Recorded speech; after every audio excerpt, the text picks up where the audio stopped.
Welcome everyone to a lovely Saturday live stream. We're playing Crafter today. Hi, Xbox, Jenny. I'm assuming Sam as well, since you're mentioning Sam is good. Xbox. Hi, everybody else joining in. Go ahead and say hi in chat. You know, you want to. And we'll get this thing rolling in just a moment. Kind of giving it time. I want to see what happens. I have tested everything in my network since Thursday night stream. I have tested all the way through. No problems inside my network. Actually even have my firewall up so I can watch the traffic and make sure nothing is acting weird on my upload. Everything's going great. So yeah, I have checked everything in my network and no problems on my side. I did 4 speed tests before I started this. And it was speedtest.net, fast.com, another one to use that we do like through work, and then Google's speed test. Like, you know, you search speed test in Google and it gives you a speed test. And all 3 non-Google ones gave the same download, same upload speed. Google's speed test gave the same download speed, but only about 60 to 70% of the upload speed compared to the others. So if we have problems again, I'm going to say it's probably going to be on the Google YouTube side of things, because, you know, it did not see things the same way as 3 other speed tests. So 3 out of 4, I'm going to say they're right. Google side may have an issue going. So yeah, if we have problems again, I'm going to assume it's something on YouTube side again. Because they're not, they did have obvious issues when, like, even afterwards, after the stream was over, I couldn't get, like, into YouTube Studio stuff was breaking. So, hi, Pierre. Hi, JP. Thanks for joining in.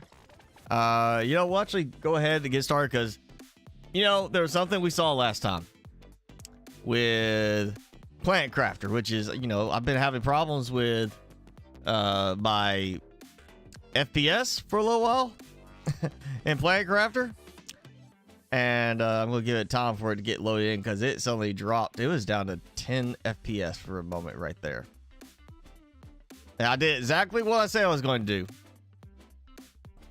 I went in and made a backup of my game save. That's exactly what we're using.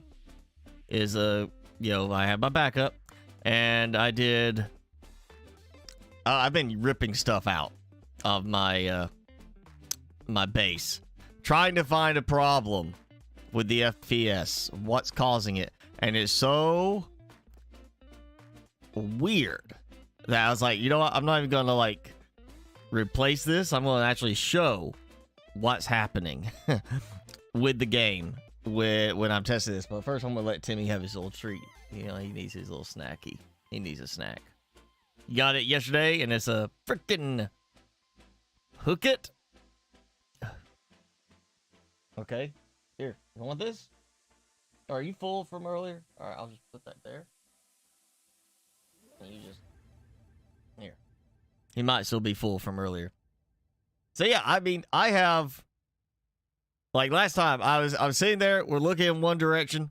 FPS drops. I turn a certain direction. FPS goes more than double what it was. Still not amazing FPS, but it did go up a good bit. Since then, I mean, I've done it again. I have, man, so many things I have tried taking out, and it's still the same thing. There's like a certain area of my base, even with nothing in that little spot. If I look there, the FPS drops by around half, at least. And then I could turn past a certain point, turn a different way, and it just goes back up. I mean, I had 100 FPS, and then I turned back to this one spot, facing this one area, and it dropped to 20. Like, immediately. So I don't know what it is about that area of the base. There is literally something in this one little area of the base, like about that, like just one little area. You look in a certain direction, and you're around that, outside that area, FPS drops.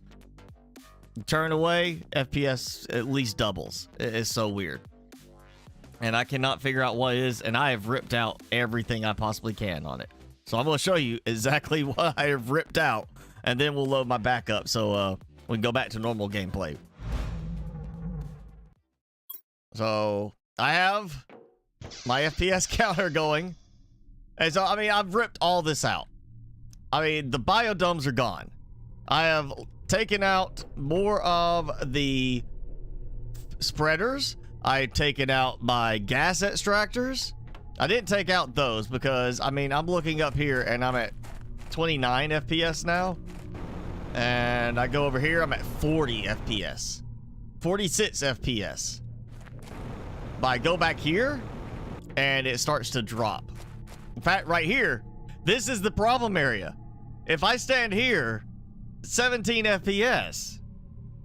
And I don't know what it is. I go over here. It stays like that. I just keep walking over this way. 22 FPS. It's like right through here.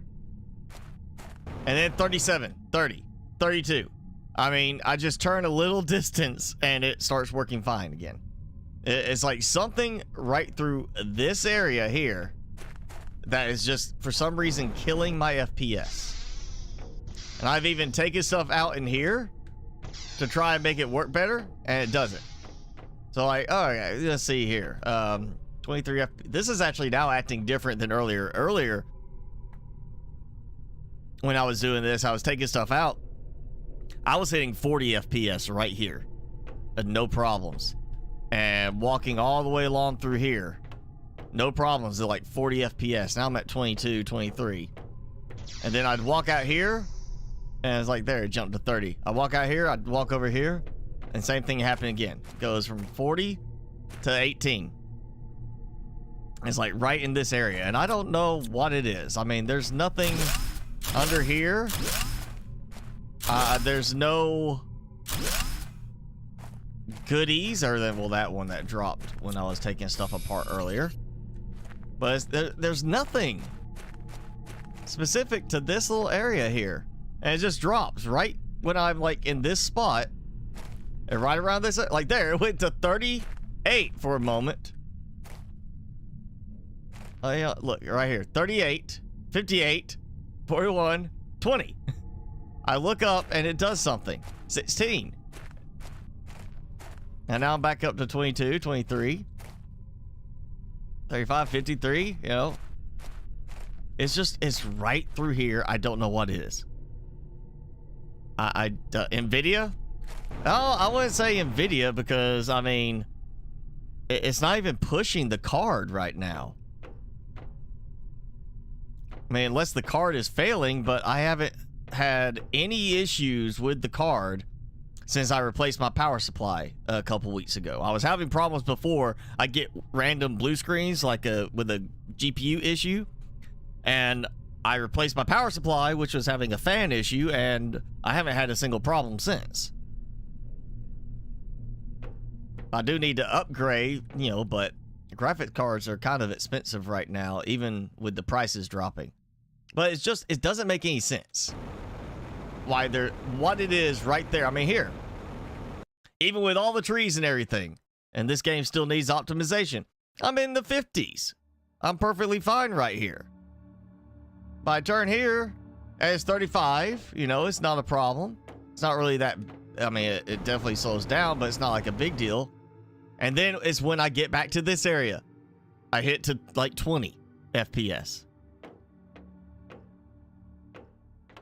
So I don't know what it is. It's right in this area. And I've even tested doing this, like turning, and I cannot figure out where it is.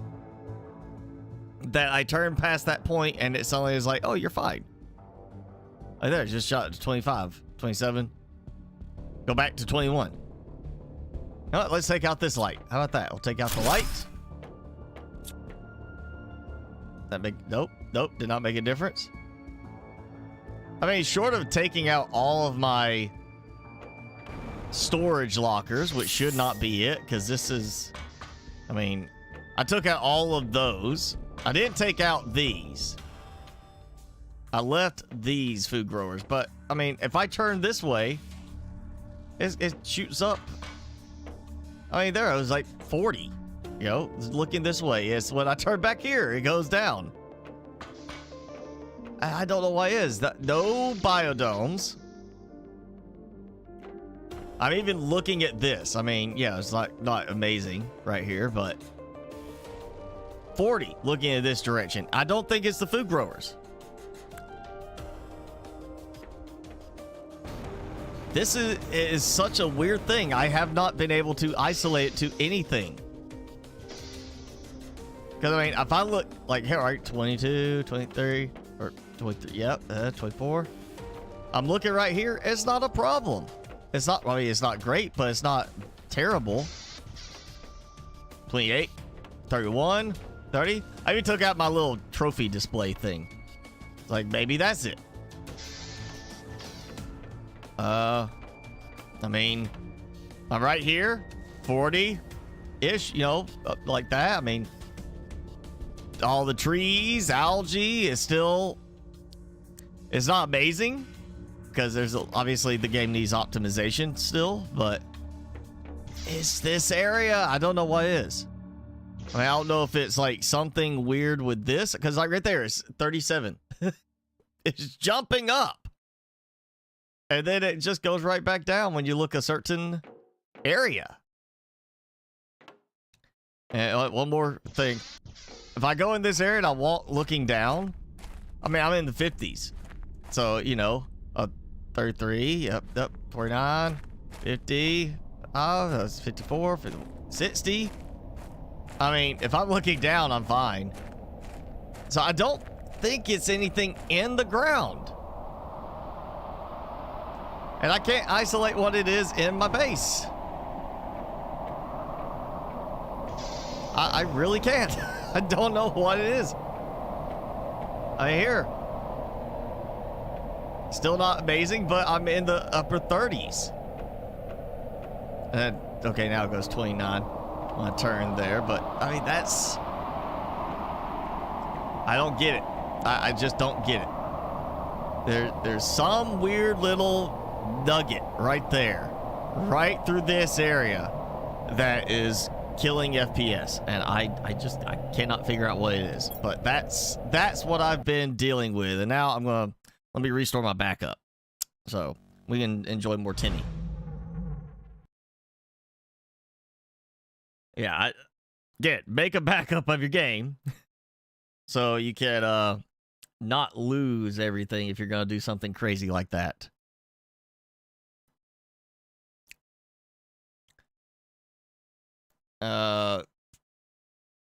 The faster jet, I mean, go and get, you know, whatever upgrades you can get. It's gonna upgrade to a tier 3 jetpack, and then there's a tier 4, I think, I want to say, not 100%. JP, I am running mods, but I've already gone through this. You know, this has been an issue for several weeks, and it's been a week since I started using mods. I mean, this has been an ongoing issue for a while before I was using mods. Now I'm using mods, but it's not like, oh yeah, that's what's causing it. I've been doing mods for a very short amount of time, and now it's started to do the it's still been doing the FPS issues before that. So, show you.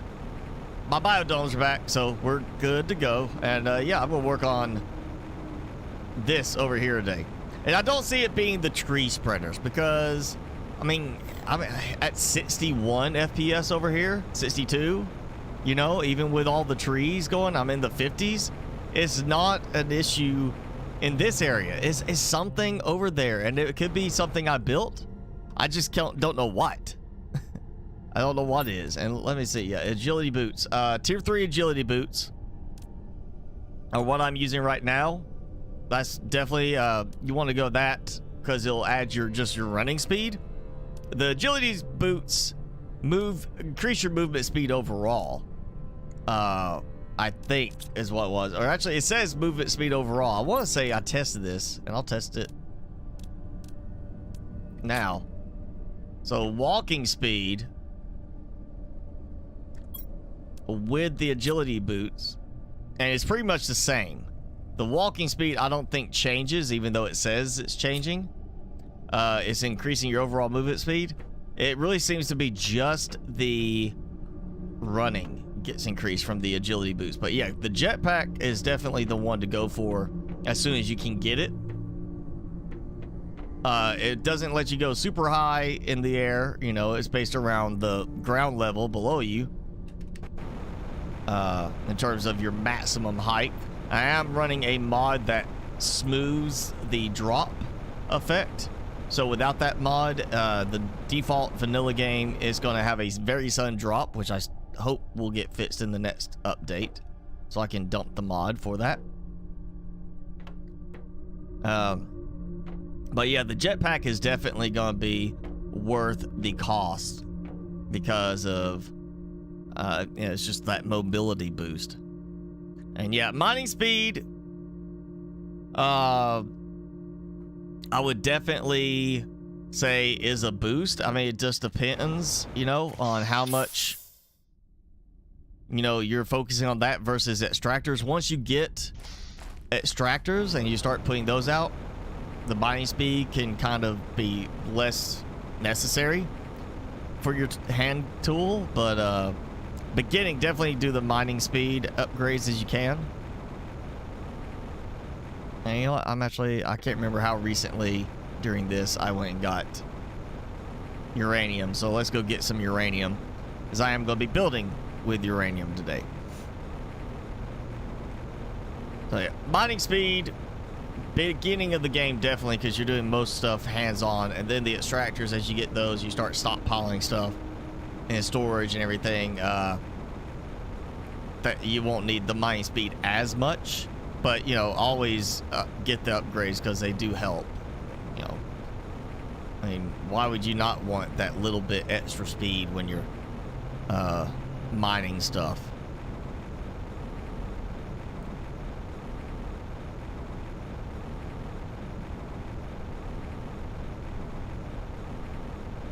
Collect the items that don't respawn or don't despawn. I mean, we did test this already at spots that, you know, I went right up there to all that iridium, because most of the time I don't just drop stuff. That iridium stockpile, there's no effect on the FPS with it. It's like perfectly fine right there. And I seem to have missed my turn.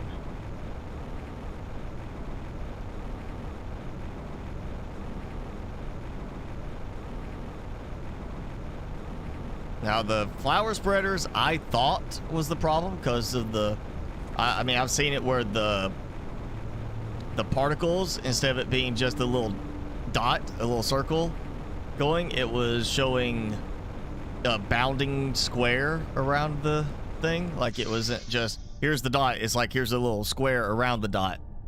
And I was thinking, yeah, that's probably, you know, it's always happening around the area where I have all the spreaders. But I took out a bunch of spreaders right in the area in the direction I was looking when the problem was happening in the other save, and it didn't make a difference either. So I mean, again, this is something that's been steadily getting worse, but it's been going for weeks. Before I did the iridium pile, before I did mods, it's just something that's been slowly becoming more of an issue. And now I know it's somewhere in my base that's the problem. Well, let's see, I'm over here. I'm at 57 FPS right here. No, because I'm not near my base.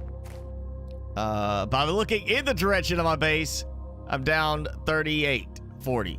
So even just looking that direction is dropping a little bit. Which is the other crazy part of it.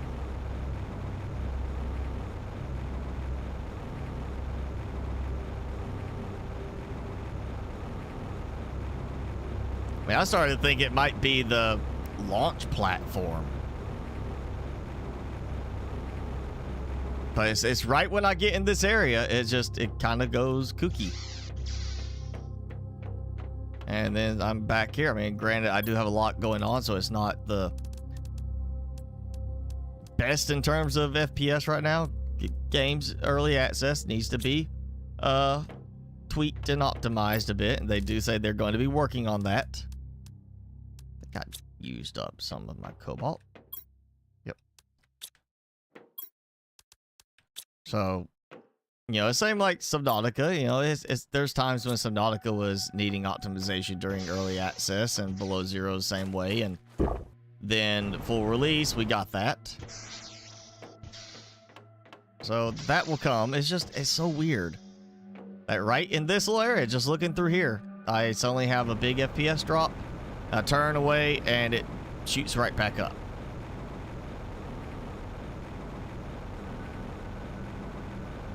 I mean, short of just dismantling the entire base completely, I don't know what else to do.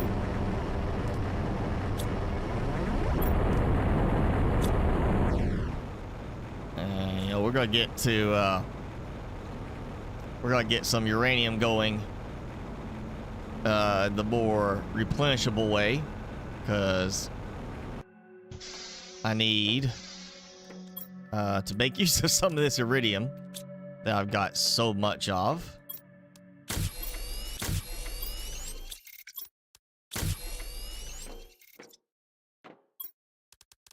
And so yeah, I'm gonna use that, and that's really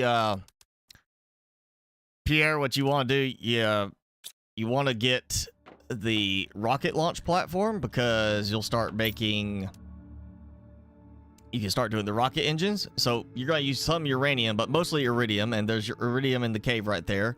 It's easy. You could use the tier 1 extractor to get iridium, and the tier 2 is required for the uranium. So, you know, you're going to want to make some rockets.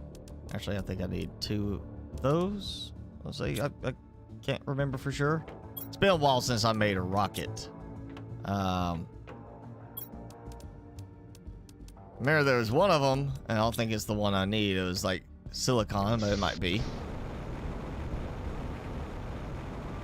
And, you know, just remembering, I do have a mod to help with this sort of thing. So, I don't want the iridium rockets. I want the uranium rockets. And I'm actually in range, so it's acting like everything's fine. So we'll just go ahead. I got the rocket engine on my person because I'm still trying to keep that UFO option there. I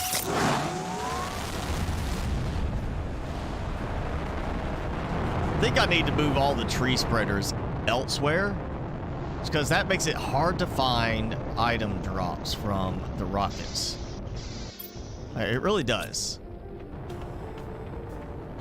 I also would like an easy way to clear that out without having to go back to the spot.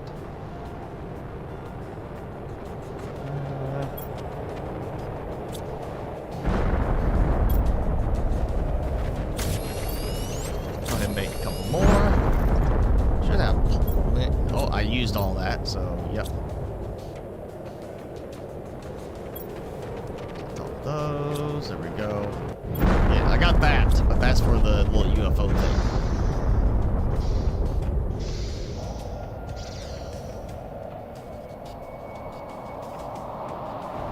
Yeah, I will move some spreaders out of the way too, I think, while I wait for these to despawn.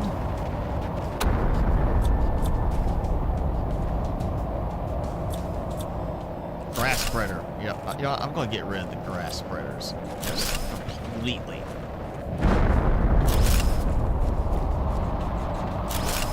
They don't use seeds.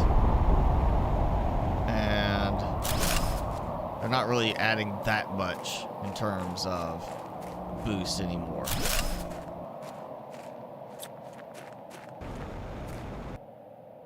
It's a flower spreader. Or spreader. I just don't get why you can't combine each level. Like, flower spreader. Flower spreader. I've got grass growing there. But it sometimes doesn't want to work quite like that. Why the tree spreader can't also provide some flowers?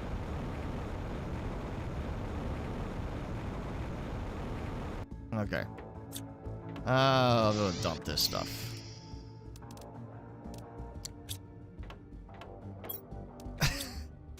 More seed lermas. Well, more of that. Yeah, yep, just dump that.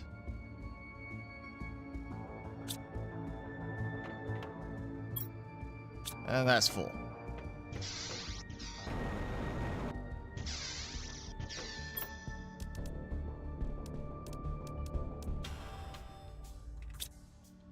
Okay.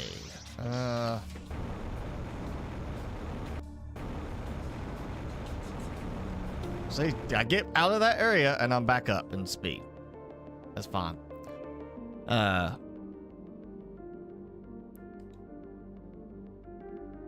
Yeah, it's definitely not optimized very well, but I mean, you don't optimize while you're programming the code. You know, you want to get the code built out first, and then you go back and do the polish. So the polish will happen later. I mean, right now I'm fine. You know, it's just it's when I'm looking in that area, I get that sudden drop. And it may very well still be something to do with some of the spreaders. I think I need just as low energy, but it does add some oxygen production. Not a lot. There's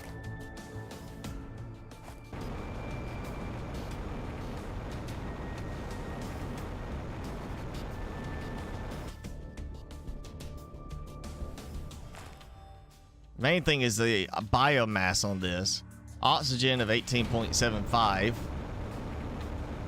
compared to, where are they? There.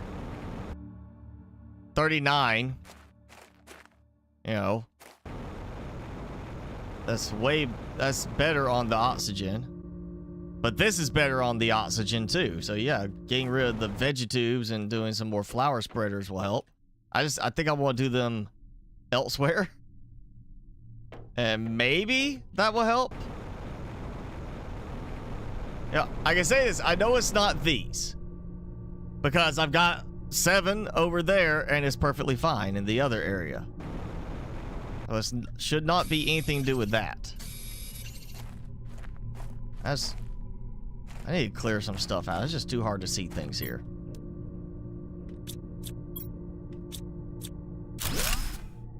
I can't see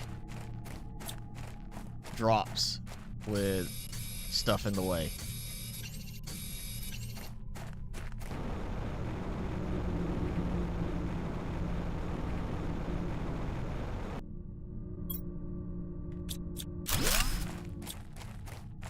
And I'm probably gonna regret doing this if I put it all in the valley over there. That's gonna end up being where I cause problems. Yeah, I'm just taking this all out. Ah, I knew it. You know what? I could drop some water. Or drink some water.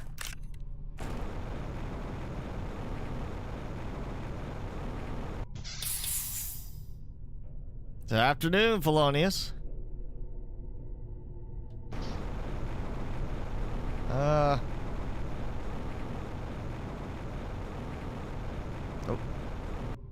Well, yeah, I'll come back.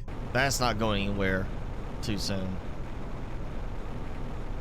I know what I want to do with this. I'm going to do this in this area over here. There's like that at the edge of the water going over there. It's a big open area.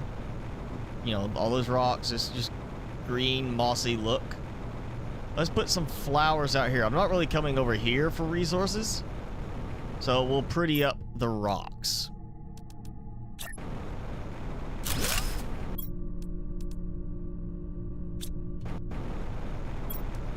I mean, that sounds like a good plan. Pretty up the rock area. And this will get over here, and if I do resolve the issue by moving everything out of the way, then okay, it's a problem having too many of these things in one area, which seems like a pretty significant problem if that's it, but I don't think that's gonna be it. Because, I mean, I should be seeing like a huge drop already, and I'm at 55 over here. So, it's evening for you, Pierre. It's afternoon for me, Timmy. Oh, and he's out now. Oh no, he's got his eyes open now. He heard me talk about him, and he's like, "What do you want?" He played hard just a little while ago. It's nap time for Timmy. He's out, going crazy, playing with one of his little tug toys. Had to wrestle for it. So he's worn out. Yep, he's like, I'm worn out. Leave me alone. I don't want to have to move the algae. I really hope this does not require that, because that's gonna make it a lot more irritating to go and get the algae when I need it for stuff. Okay, so I have a bunch of uranium, and I'm sure there's still some more scattered around that I'm not seeing yet.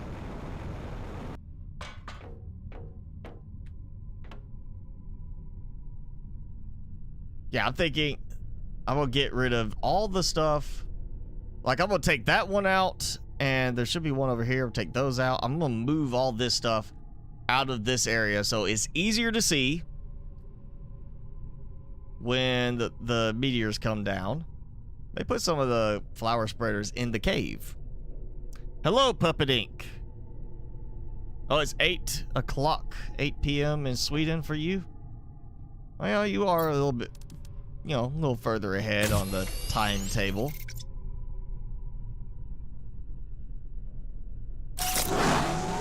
There we go. I'm kicking it. I'm kicking it.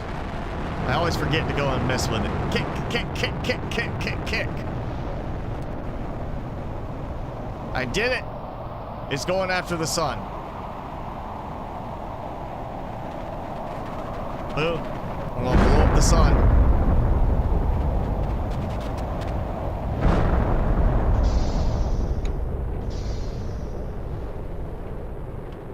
I'm just gonna look this way, because this is not helping the FPS at the moment. Oh man, I didn't even realize. Sorry, somebody didn't say anything. You're just looking at Timmy, just enjoying the view of Timmy, and I'm sitting here been playing for way too long with the wrong screen up.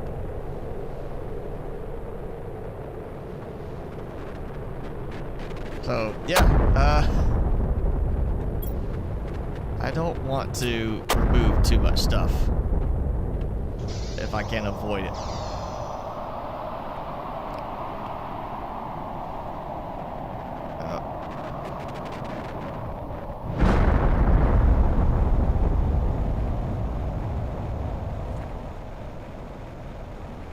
Wait a second. Are those are coming from that tree spreader, but there's a gap right here.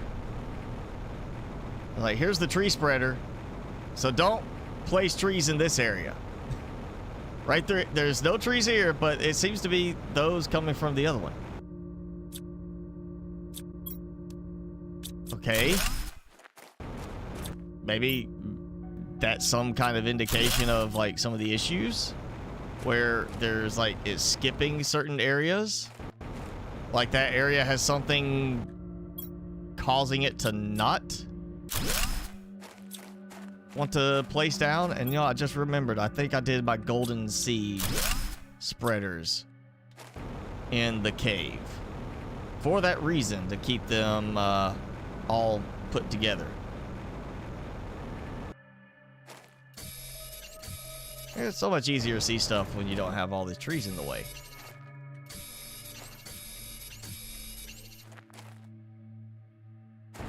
I really I should just go do like another extractor over there in the uranium cave. I should do that. Let's do another extractor in the uranium cave. And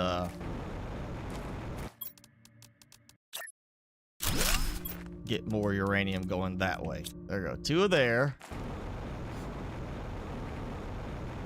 And oh yeah, this tree spreader that definitely should be moved. I should move it. That's a tier 2. That needs to be redone. Let's get the less deserty looking thing going here.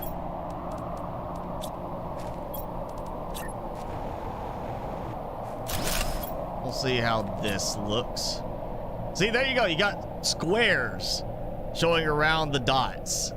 And yeah, I'm also getting 60 FPS right now. So even with 60 FPS, I'm seeing squares circling the dots because of some weird thing with the graphics loading. So there's that.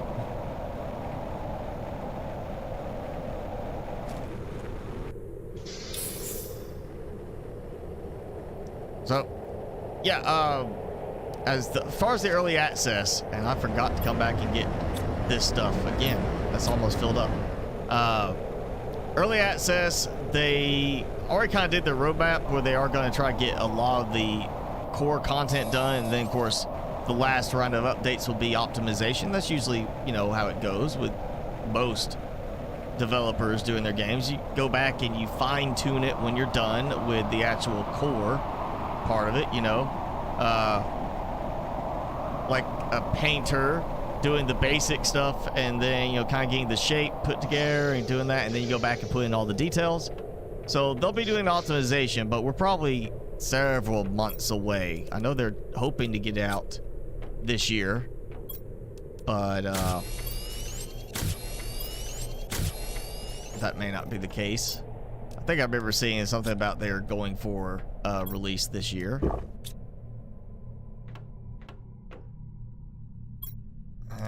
It did not use the rocket from there.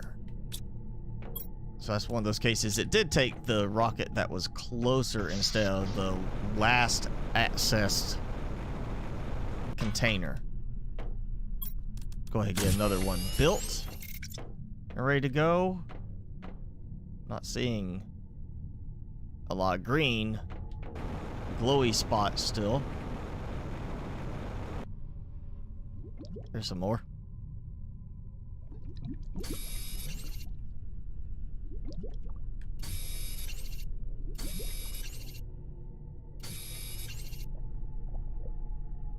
I would force a lot of uranium rockets to go back to back, but I'll be afraid of it causing something to reset and make it despawn some stuff while I'm waiting for the boulders to fade so I can see things.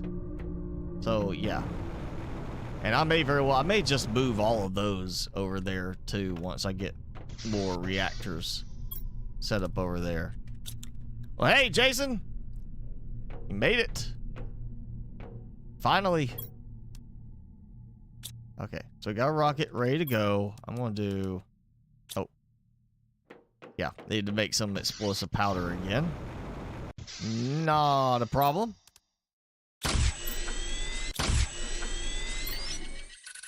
Let's do 3 more of these. I should have enough for that. So 1. I am short iridium rods. Okay. I thought I got enough already, but I was wrong. Yeah, definitely another tier 2 ore extractor in the uranium cave. I think that's an absolute must now.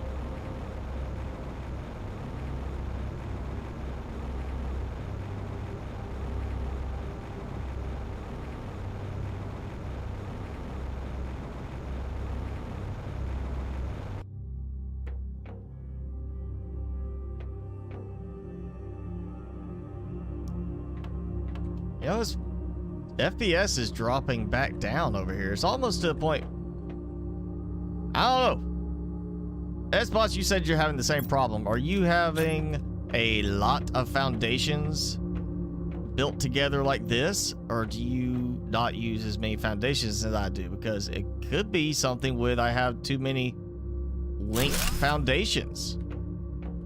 I would think that removing some of the ones over there would have helped with the issue, and they did not, but I guess that's always a possibility that I just have too many foundations connected. I grab some cobalt because I'm actually using it up for the rockets. Oh. There we go. Some iron. Because I did see it did drop, you know, on my way in. I was at like 60, about 60 FPS, and then as I got to a certain point, it dropped again. We got a super alloy storm.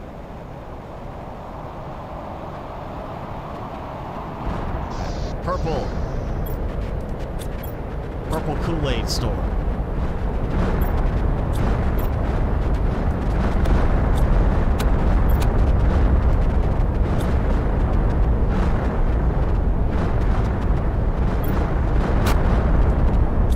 This is why I hang out inside during these. Because of that.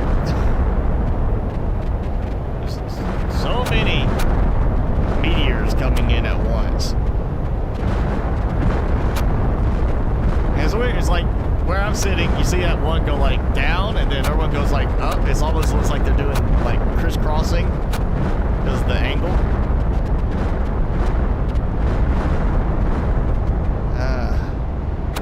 I'm using super alloy up, so this will help if I can get some of it.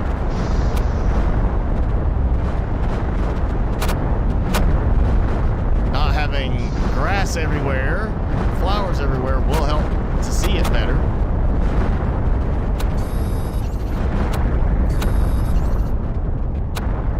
Oh, there we go. Finally. And I have seen there are some biomes, some areas of the map where you can see the atmospheric effect of the storm, but no meteors are falling. But this is a good area for meteors because, well, the lake would kind of make it hard to find them in the lake, especially quickly with, already have one piece just despawn in front of me right there. Like that.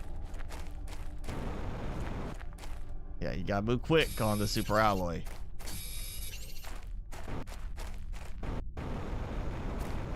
Ah.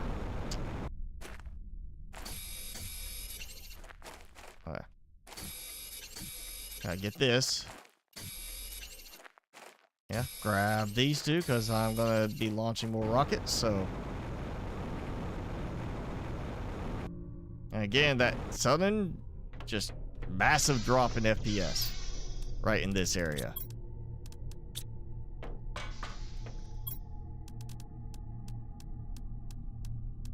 I would like to also see with the optimization, the click on this is not very fast. Like, it's not like Subnautica where you click and it goes much faster from one container to the other. Oh wow, and already getting an osmium storm. I'm not so worried about osmium. I've got osmium. I've got 2 caves actively extracting osmium.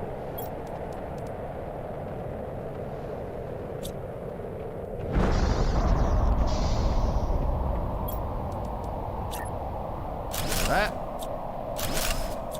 And now I'm getting out of here. I'm gonna get hit doing this. Oh, I did. I said it. I'm gonna get hit doing this, and I got hit.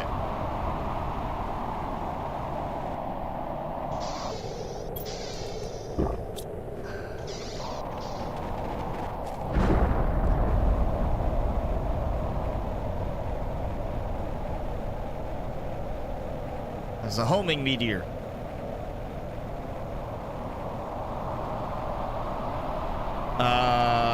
I I am not a data miner. I don't know if there is a size limit. I haven't come across anything so far. I mean, with some of the stuff like they shared from the community posts on Steam and their Discord, they shared that on Steam recently. Like, here's some of the community spotlight of like what people are building. Looking at some of those bases, like there's one, it's a very nice looking tower, but you really drill into the details on it and you can see it's made of the single compartments. It's not like it's some kind of special wall or something. It's all single compartments, and it's a lot of them done in a very specific way to create a certain look.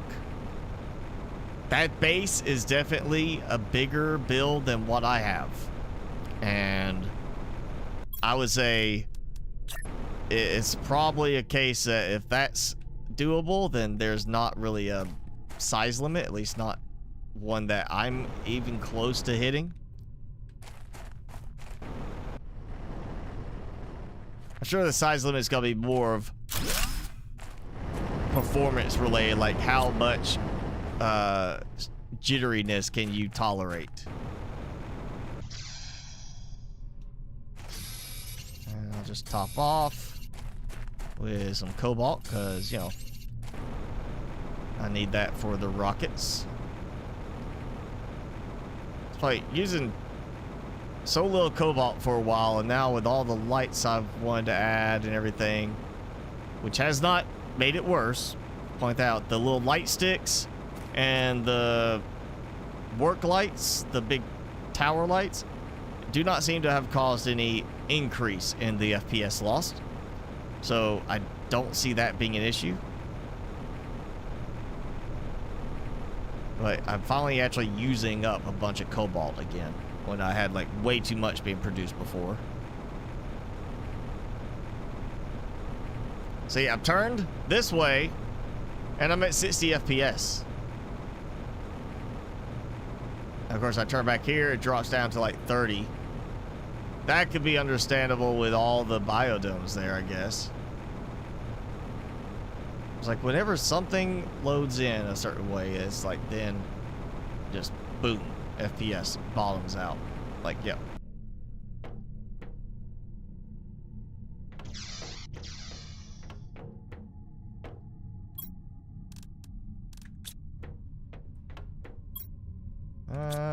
Cobalt stuff first. Yeah, I hope they reduce the delay on transferring stuff. That I would like to see it be faster than this.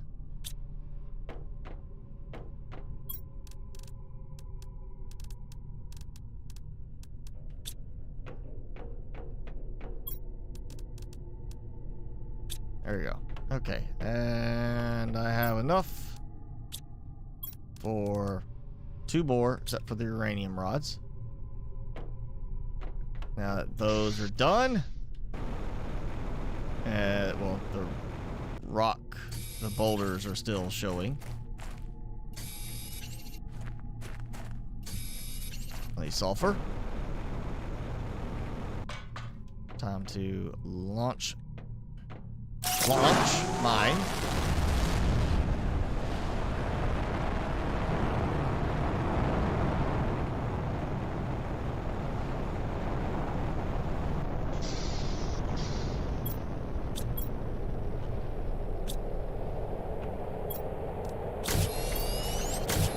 That didn't leave any.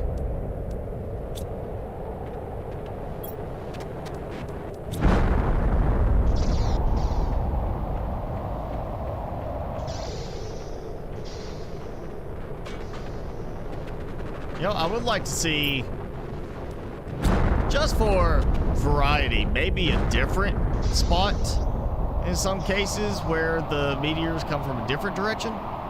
Not always from there. Maybe that could be added, you know? Like, oh, hey, it's coming from this direction this time. Oh, man, I better watch that direction. Just, you know, a little variety. Shouldn't be that bad.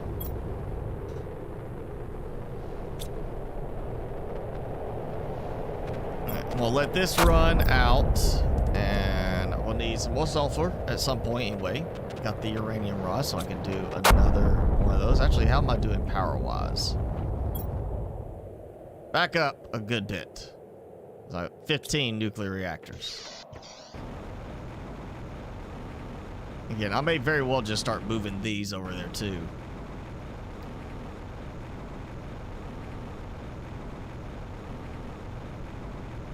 See that right here? Let's look at this. 52 FPS, 54 FPS. Looking at this. Like, it dropped to 48 when I was wiggling around. Usually in games that is a problem. But here it seems to be okay in this game that the dropped items aren't really causing a major issue. I mean, I'm back up to 60, 58 range. I just need to build a new base. That's all it is. I just gotta move my whole base somewhere else.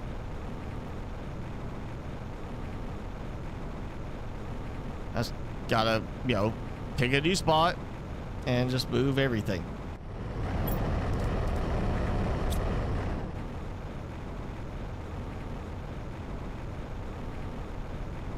For winter or summer, that's not just Ohio. There's quite a few states where you don't know if you're gonna be in the shorts or a thick coat, you know. And there's some states where it's bad enough that they'll, you know, morning will be like as cold as a winter morning. You know, you're like, oh man, it's 30 degrees outside, and then it's up to, you know, 30 degrees Fahrenheit, and then by afternoon it's up to like 70. You know. And you got like, okay, I had to wear a coat this morning, now I need shorts.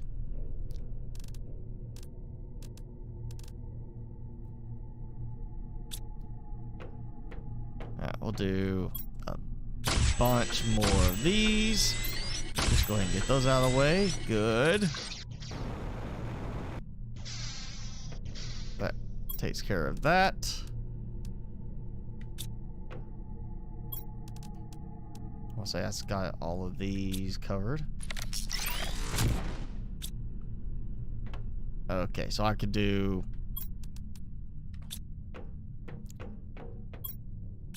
So I need 3 total. That's not going to produce another 3. I just noticed the green light on that.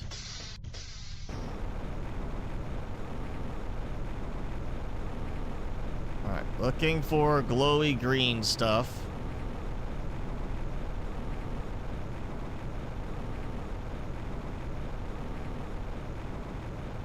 Not that glowy green.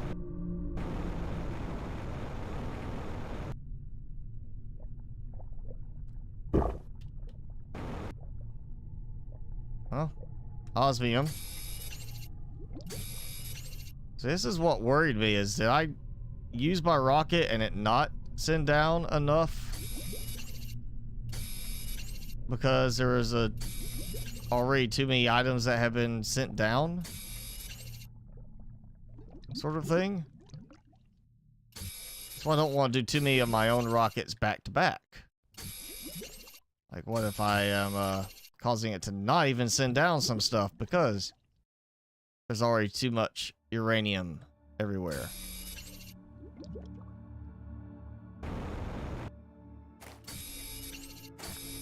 Like, that would be one I would think might have a limit, is how many items dropped by meteorites could be on the playfield at a time. But I would think that the older items would then get despawned in order to make room for newer ones. That's obviously new, because there's still a broken meteor around it.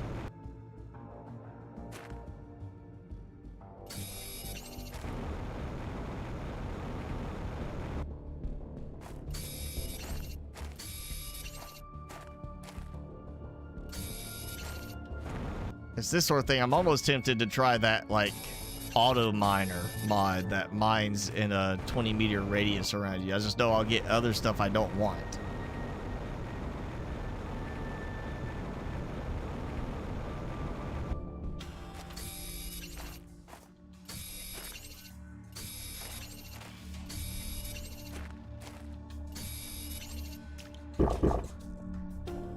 There we go. Decent amount of uranium.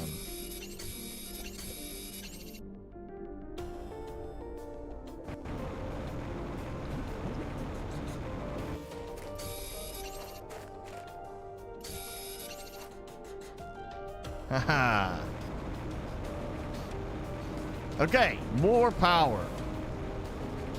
That's gonna be my theme for this, is doing rocket after rocket and just getting uranium as much as I can. Too much osmium now. I could always do another one of those.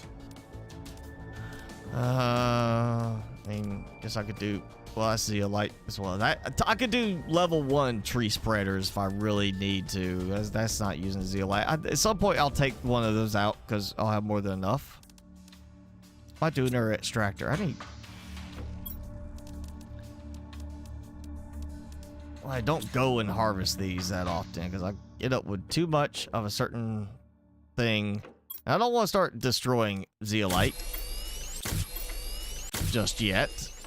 I feel like I still want to keep at least some. Okay, that helped. And of course, too much sulfur. Yeah, there you go. Okay.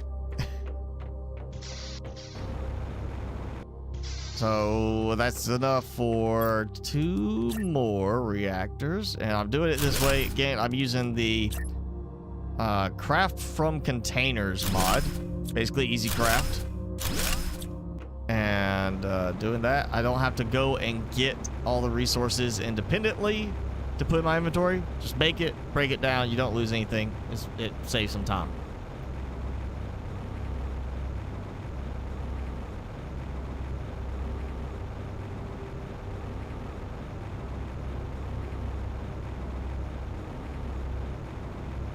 I don't know if Ohio is really an anomaly. I mean, there's, again, other places that have it just as bad or worse. I mean, you go to, like, some of the deserts in the world can be down to, you know, below freezing at night, and then the daytime be up to, like, 47 degrees Celsius. You know, go to the point that it's so unbearably hot you can't even move during part of the day. To you're shivering and freezing cold and need like fire to keep yourself warm at night. But yeah, there's other states beyond Ohio where it can have a drastic change in your temperature for the day. All right, that's mostly loaded up. I got all the back row done. I got that done. Can't build any further that way because of the wall. I need to get some iron going.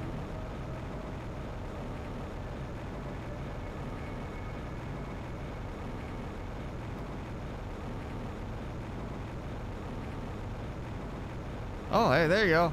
There's a piece of uranium rating right there, which means yes. It's all hidden in the water. A lot of it hidden in the water. If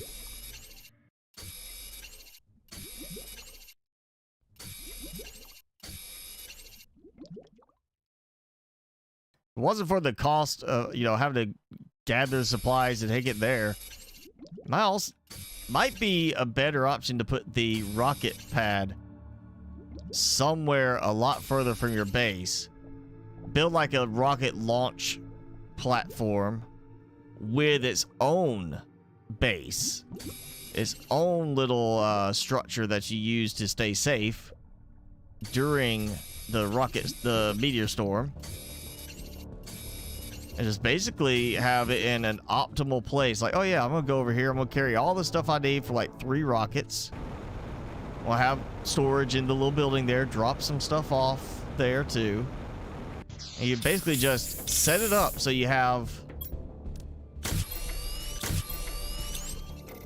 a spot that you just go there, you launch a rocket, you hang out while the meteors fall, and then give it a couple minutes, maybe launch another rocket, hang out while the meteors fall. You just do that, because then you got a lot of supplies you gotta bring back afterwards.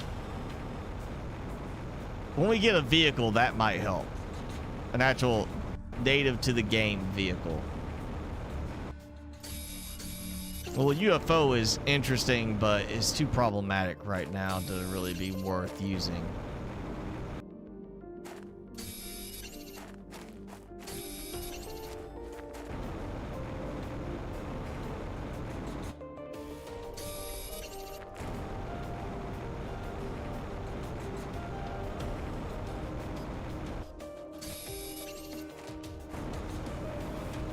Apparently, I just missed a bunch of uranium because it was all out here where I can't see it, and underwater where I can't see it.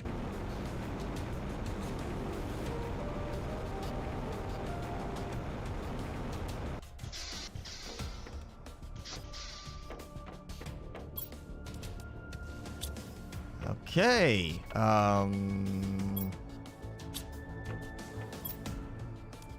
Make a rocket engine.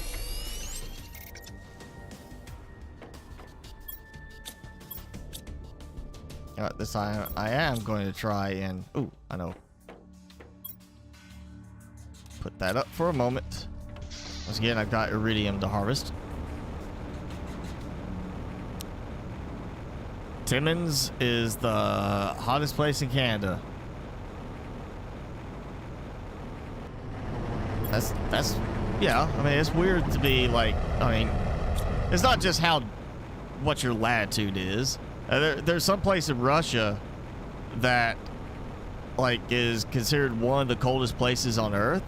Like, it's so cold they can't have running water during winter because the pipes will freeze and burst, and they'd have to replace them every year. And because they're in like a valley, it's like between two mountain ranges, it restricts the airflow. And there was like some reporter who went there, with his news crew, and while they're there, he was outside, like briefly took his mask off, and it was so fast. I mean, within like a minute, he was starting to show signs of frostbite on his nose from how cold it was in the wind chill. And yeah, then in summer, it's like actually hot there too. Like, it gets up into like, upper 30 degrees Celsius type of range. It's crazy to think that would be in the same place, but it's partly because of the little depression they're in, and something to do with like the way it restricts the flow of air, so it causes it to get really cold in winter and really hot in summer.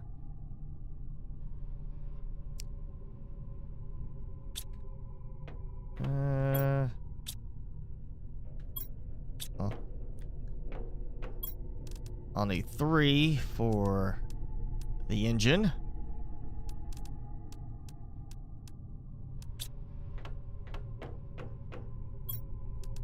I'll put the iron away for now.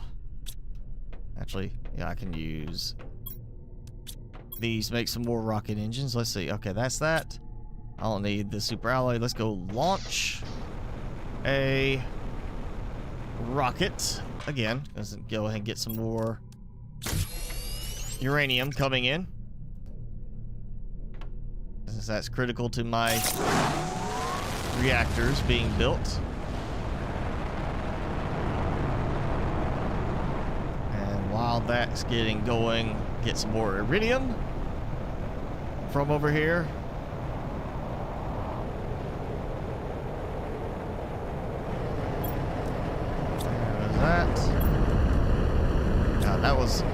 That was like half empty before, and now it's filled up again.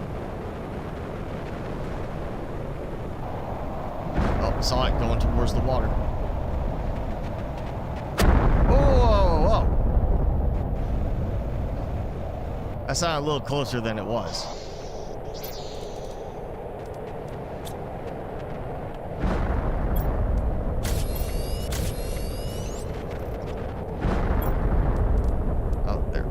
Plenty of room.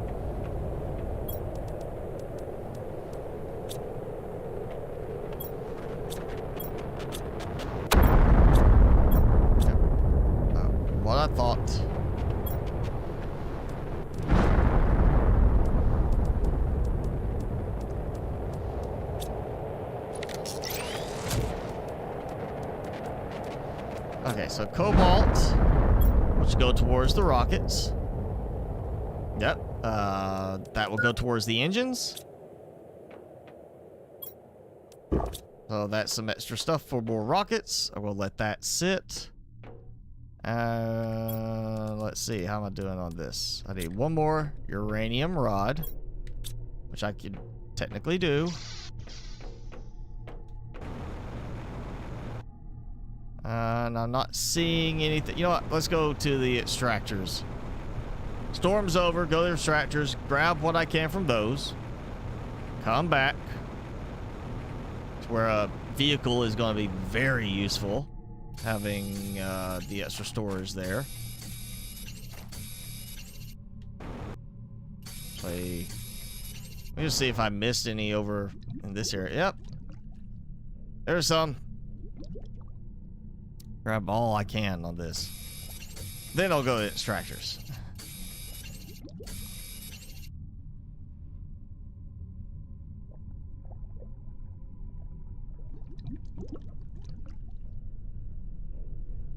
There is an auto sort kind of mod that I've mentioned. I didn't try it yet, but basically the idea is you have a locker that already has at least one of a certain item, and then you can just basically dump straight to that locker.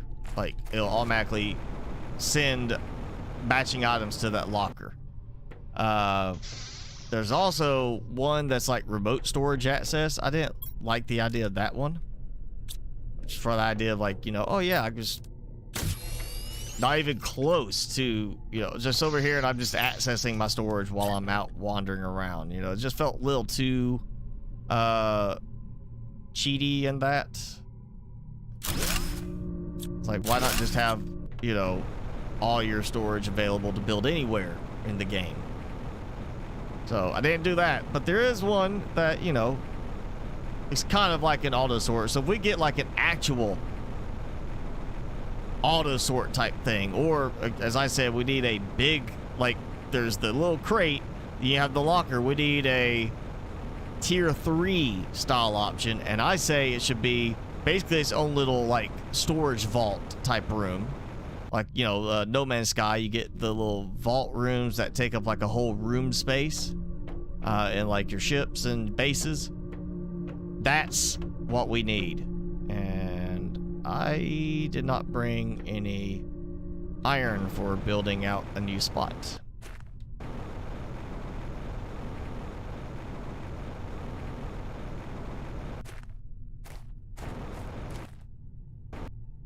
So I need...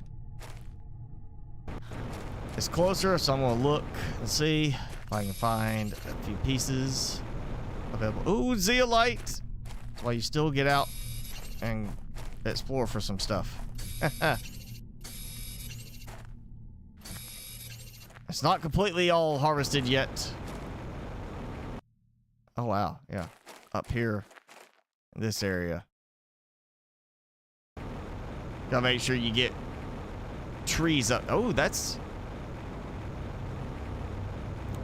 an interesting idea. Is it because I'm building the trees around the area and, you know, or the plants, the different spreaders that's causing those to grow, or is it just growing in defined places? It seemed like defined places, but I haven't seen that one previously until, you know, I did put tree spreaders over here, and now that one appeared. And that is like a little tree root type looking thing. So I wonder if that would be possible to build, you know, put tree spreaders in a certain area. I know it was before I got the tier 3 ones that I saw a zeolite popping up, but it'd be interesting if you could force additional zeolite to grow or to spawn in that way. That might be worth testing out.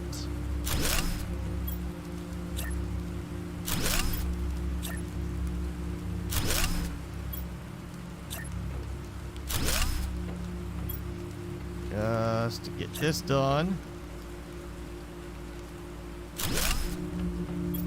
And might have enough for one here. Yep. Okay.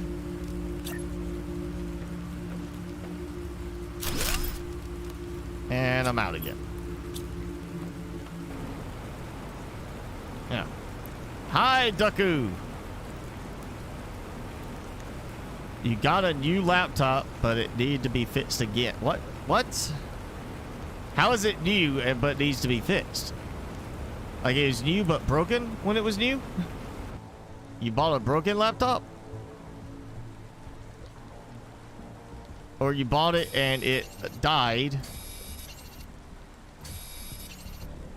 Like hardware failure, like right after you got it. Which is never a good sign when that happens. But, you know, depending on who you got it, like what manufacturer, most of the time, if it's a brand new laptop and it's a major failure, they're just gonna send you a replacement. So I hope you backed up your stuff. But yeah, that's I mean, yeah, you know, they get stuff that gets by quality control. You maybe a bad batch, it doesn't cause problems until later. That happens. That kind of thing, you know, is normal, but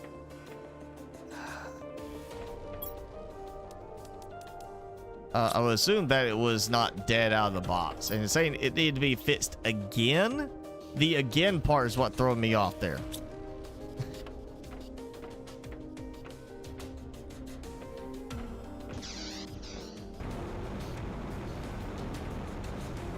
So it's broken twice. Like, so it's not, well, it could be hardware on that, taking in diagnostics. Is it like they just keep putting in bad hard drives or bad solid states? Or you just keep getting your Windows corrupted? Is that Windows 11? That's it. You're on Windows 11. That's the problem there.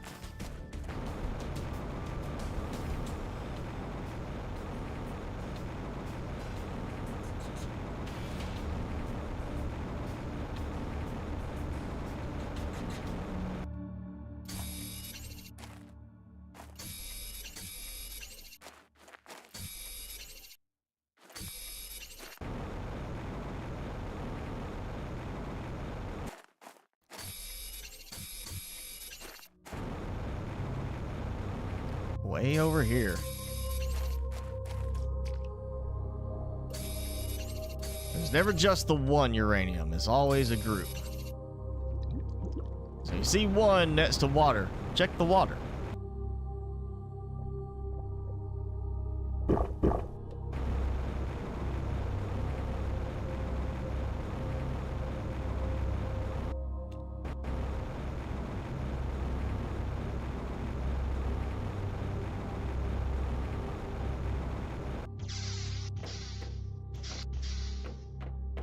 Okay, for now.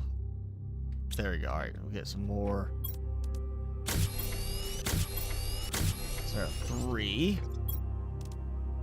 At one point, I had a good stockpile of those, and now, not so much. It's like at one point, I had a good stockpile of iron. Now, I then started burning through it. And stockpile of cobalt. Trashing tons of cobalt because I didn't need it. Now I need it.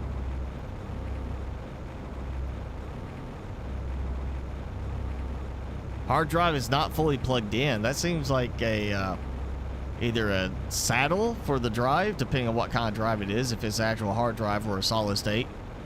If it's a solid state, you know, still the same thing. It's the cage or the saddle that's holding it, or it's the connector that's wiggling loose. And if it's an M2 drive, and it sounds like there's something not, like it doesn't have the screw holding it in place right. That's weird. And I would think being a new laptop is probably a solid state drive. I do not have Gary's mod.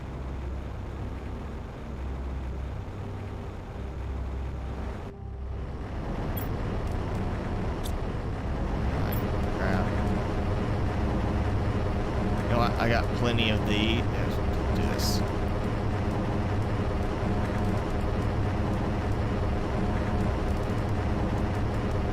Boom.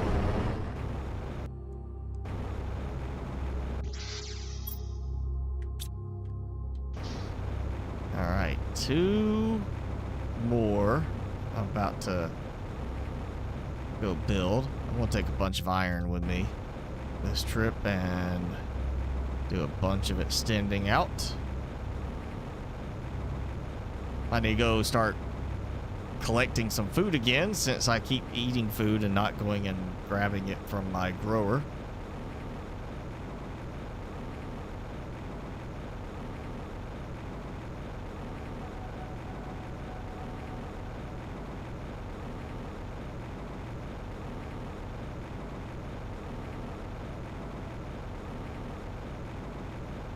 Well, I do want to mention, because I can't remember who said it last stream or mentioned, you know, asking about turning down the quality.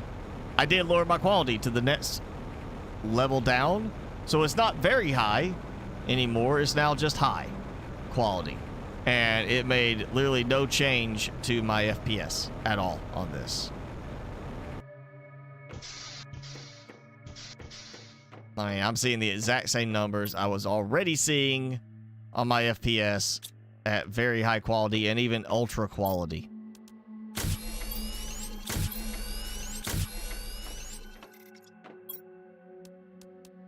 Ooh, yeah, that was a good haul of uranium. Let's see, we're gonna take a bunch of that. Yep, I'll just dump in. One will be fine. All right, let's go craft them.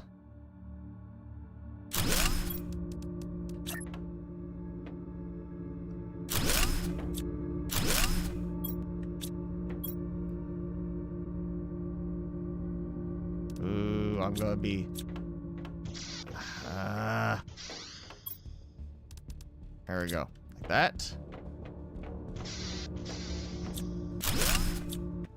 Haha. Just enough space.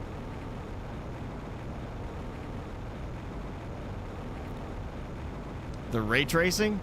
I don't think it should be doing any ray tracing because as far as I remember, it does not require an RTX GPU for that. And generally with that kind of thing, you have an option to turn on or off ray tracing.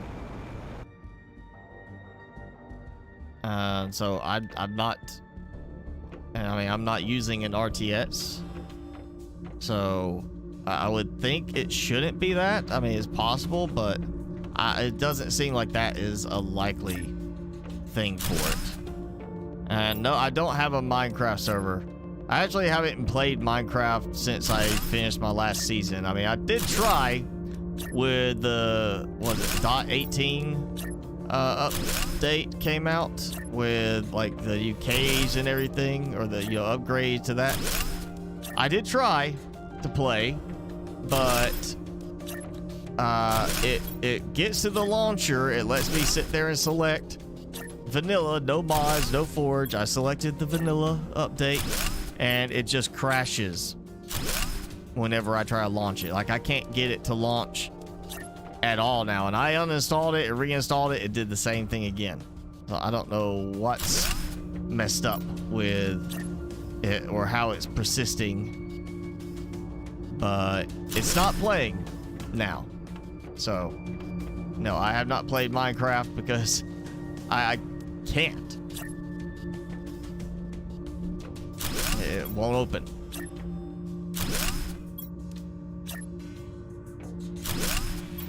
Actually, you know what? I'm not gonna do these. I'm gonna stay on this side because this can go out further.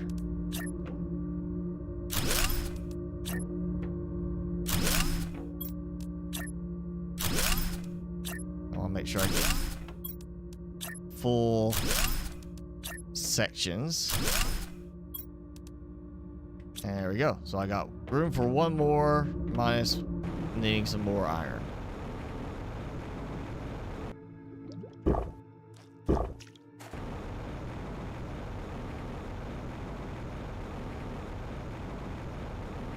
You've been having an issue like that, but for Steam? I know there's one game I was wanting to play again, and every time I installed it, it would not even open. It just crashed immediately out. A lot of other people complaining about it too on the Steam forums. But I got the Steam Deck, and I was like, okay, I'm gonna try it on the Steam Deck, and it actually works on the Steam Deck. Just the controls were not very good. Even the like recommended user template was absolutely awful in terms of controls, and I had to redo it. But once I redid it, it was like I got it set up my way, and it plays great now. But it was like just that one game, so I haven't had anything else happen on any other games like that. Okay, let me think.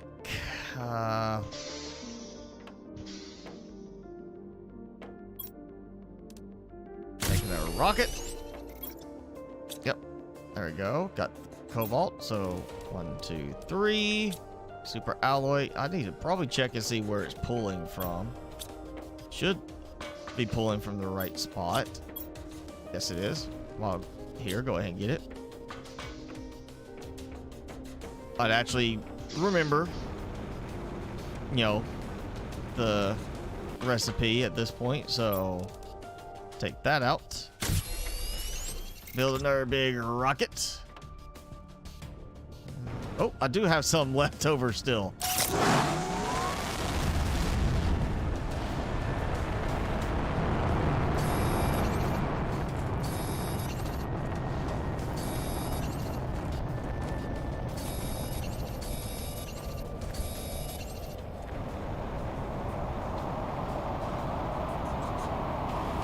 Yep, getting back to safety. Oof.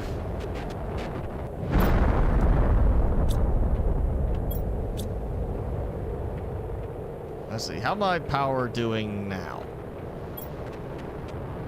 4,384. Lewis, thanks for joining in. It has been a while.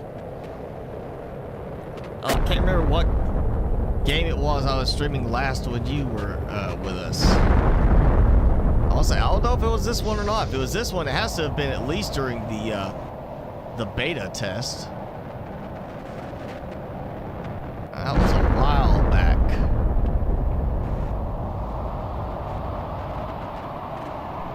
I can't even see any green showing right there.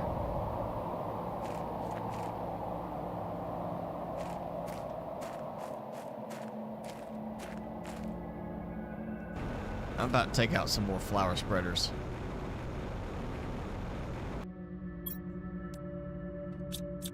Yep. Taking these out. Just in case. Move them out to the desert. Oh, wait, no, not the desert. I'm going to move them over there to that little spot. That seems to be okay over there.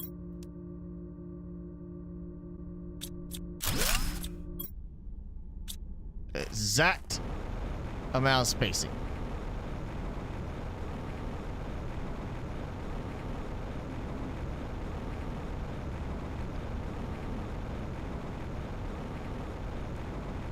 Do I think they will make a Subnautica 3? I know they will make a Subnautica 3 because they already announced they are starting work on it. So there will be a Subnautica 3. Just, you know, be patient. It's coming. But you're probably looking at least a year to 2 years at this point for it to even be available to get in early access, let alone have it fully released.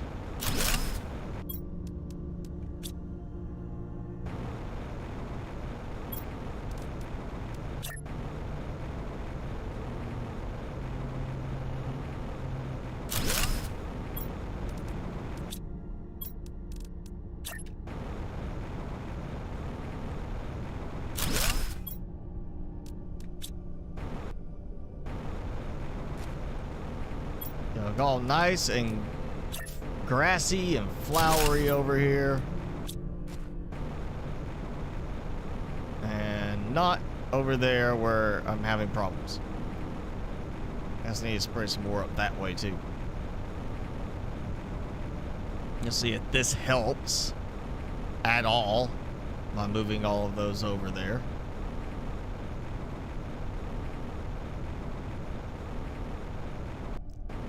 So far, it doesn't seem to be helping that much.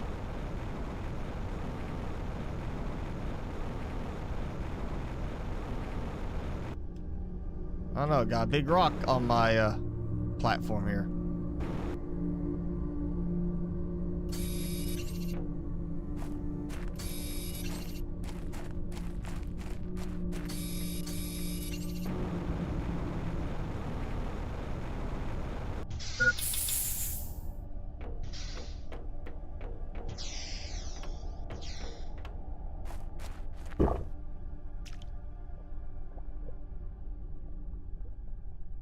I'm sure there'll be plenty more over in these areas where I can't see it because of the rocks being in the way, but I'll grab while I can.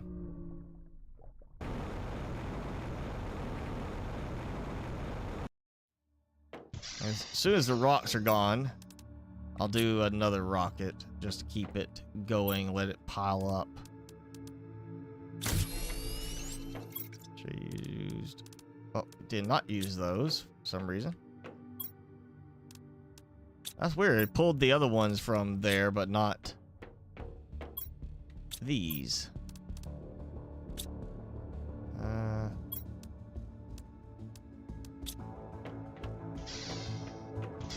Go ahead and build the rocket at least.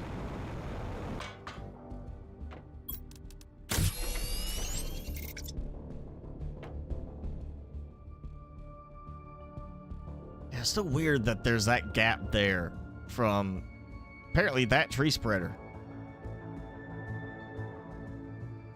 So.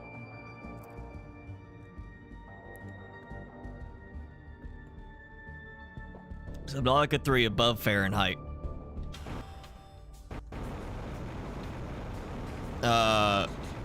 Maybe not that. Let's go above Kelvin. Subnautica 3 above Kelvin. And you're on, it's not even a desert world or a desert area now. It's like you're drilling your way into the core. Forget submerged gameplay. It's underground gameplay.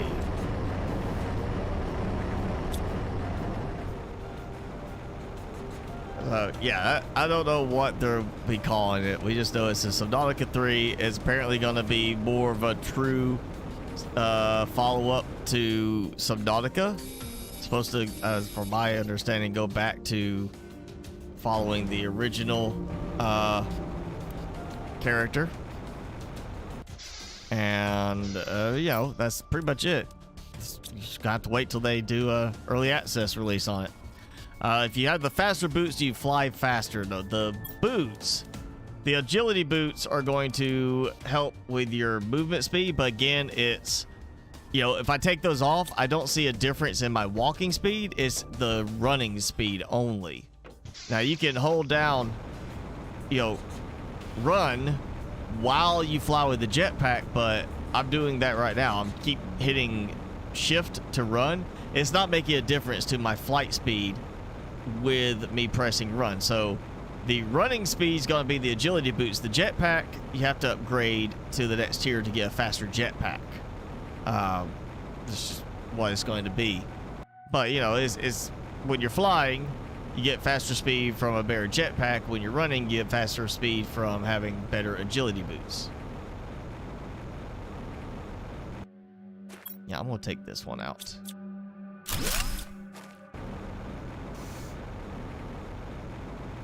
I feel like that area also needs some trees. Because at a distance, it looks a little barren with the rocks not showing.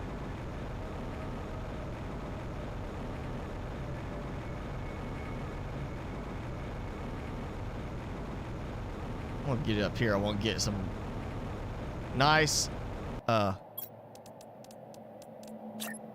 trees up around the rocks and around the cliff. And liking a rich color. And just kind of a more, the atmosphere changed color.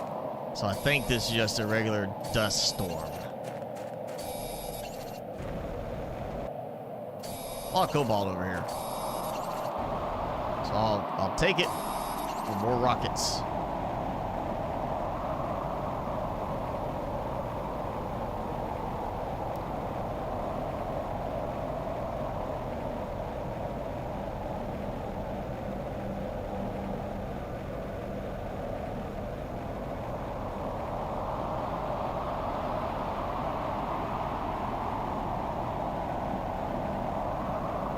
Yeah, I was about to say, I think it's doing better with all that stuff moved, but then I get into the same area and it's just, I see it stutter and it drops down to 19 FPS.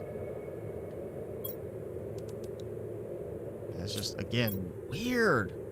There's something about the base, something I've built in the base that is the problem. I don't know why. Oh, I used up. Yeah, I used up a thing for the UFO. I may actually just visit removing that completely.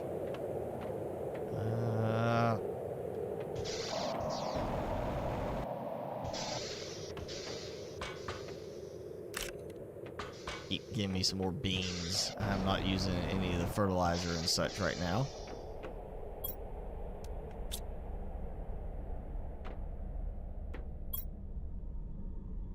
Two more, I should break 5,000 power available. And I am producing just shy of 16,000, so it's not a huge amount. Not the 100,000. If I send the rockets now, it forces it to despawn. Well then, I think it's already despawned, but yeah, I'll go ahead and do another rocket.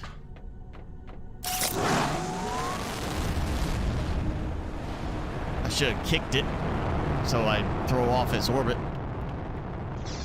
or its launch trajectory. No more rods there. Plenty of iridium rods. Another engine. I'll put that spare one there.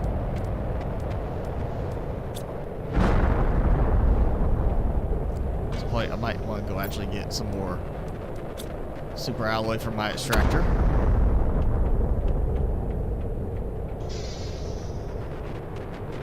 And my oxygen is still going up very nicely despite moving stuff around. What if I did this and right then I looked up and right in my face? How bad would I have felt for that? Oh God! I missed. It looked like it was coming right for me.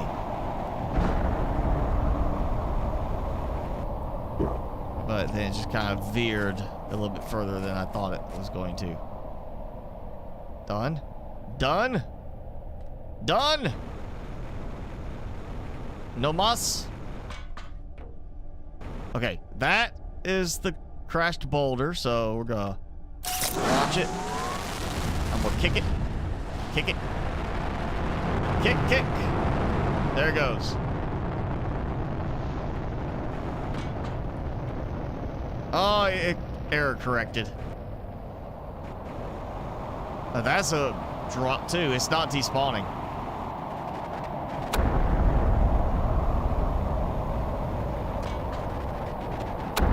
I think there may be a delay you still have to keep for it to despawn all of those. I mean, it looks like it just despawned some. Oh, wow, way over there. Okay. And that's on the other side of the shipwreck. Oh, there it goes. Okay, so it's like the certain number of broken Meteor bits are allowed on the playfield, and once you hit a certain amount, it clears them out. Have I played Core Keeper? I have not. I'm sorry, that's one I've already said. You know, Jenny's asked me about it. I just looked at it, and it just did not look at all appealing to me. Like, it's just one of those games I look at and just like, I don't see a reason for me to play that. Okay, so it left the Meteor core. Interesting. So get rid of the chunks, but not the main core of it. I am hopeful we're gonna get a way to harvest the cores. Make that a thing, like you get a special drill or something like that, and it takes longer, but you can harvest the core and get a lot more out of it. And make that like not even at the early game, make that like a later game, which would kind of be offset with the ore extractor, honestly, but it would be kind of a neat thing to say, oh yeah, go, if you get out there quick enough during one of those, you can use this upgrade that lets you harvest them and get, like, each core is like at least 10 of whatever item it is.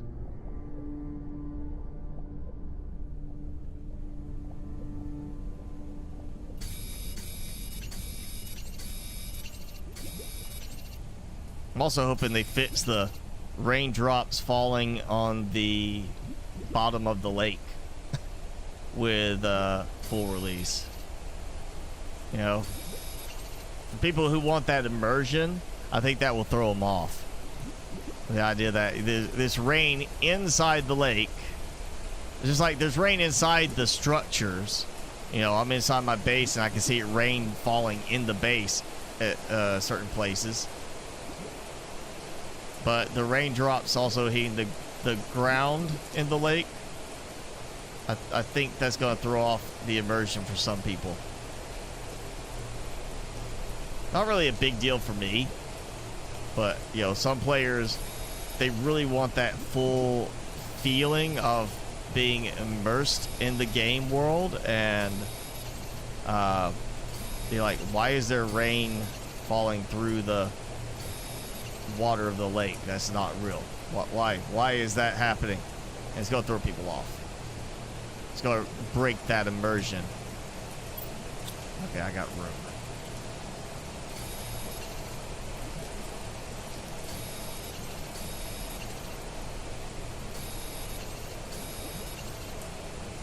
And I just used up some cobalt, so I'll grab another batch.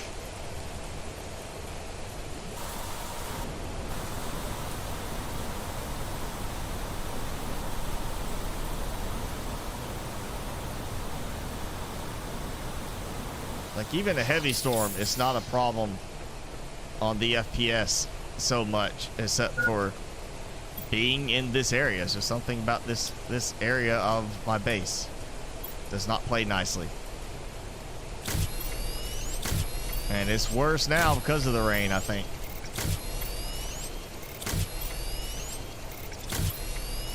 Ha ha!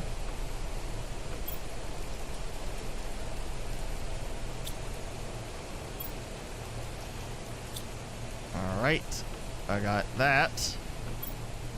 Rocket. Let's make another one.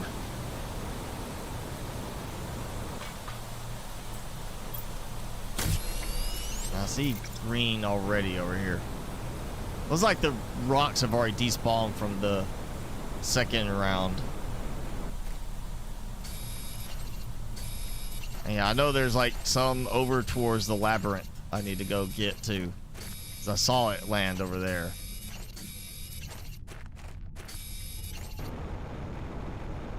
Oh no, they have not fully despawned yet.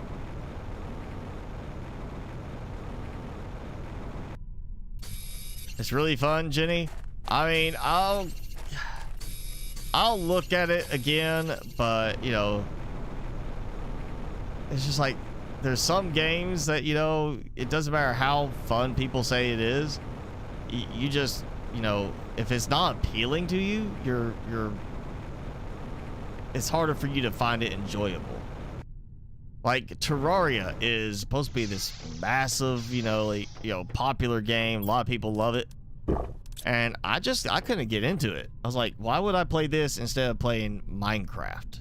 Which Minecraft offers, in my opinion, so much more.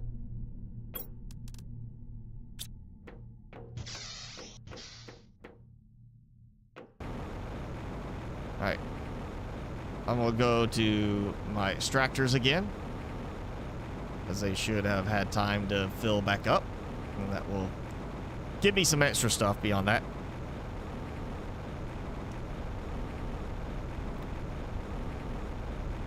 The bird boss is really hard. There's a bird boss in it. Is it hard because they made it too difficult? Because you're not prepared enough for it? Or is it one of those cases where if you're playing single player versus multiplayer, they haven't configured bosses to scale down? I know that was one thing that I never got Conan because was if you wanted to play single player, you pretty much were out of luck because they never adjusted the bosses to scale for single player. So single player was the exact same as playing multiplayer if you had 10 people helping you.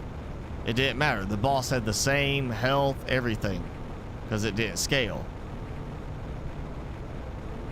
And I just can't support a game or development studio that can't sort that out. That's just like, okay, it needs to scale down.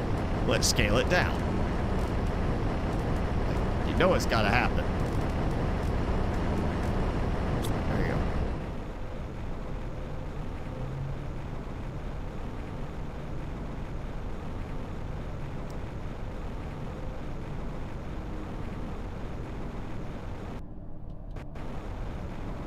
Infected part of your land with Detroit? What?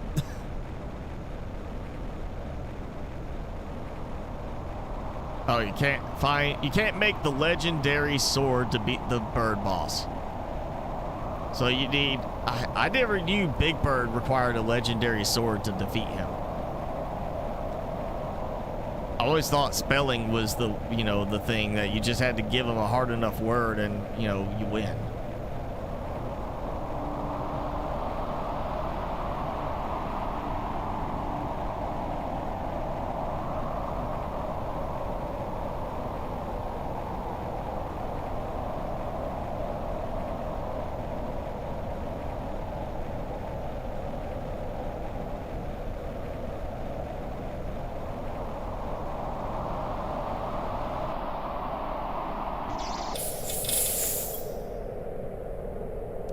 That's a good amount of uranium again.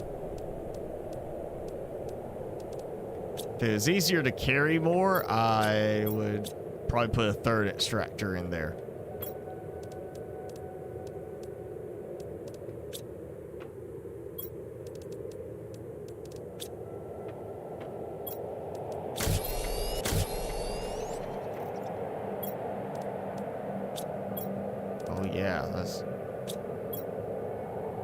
I need one more, and that's enough for 3. And still have that. Okay, so I got room for 3 more. And I got stuff for another rocket. Yep, good enough for that. Storm's letting up. Take all these. I don't think I'll have enough room. I did 3 before, right? I did do 3 all at one time, and I need to make some explosive powder. Also got plenty for that.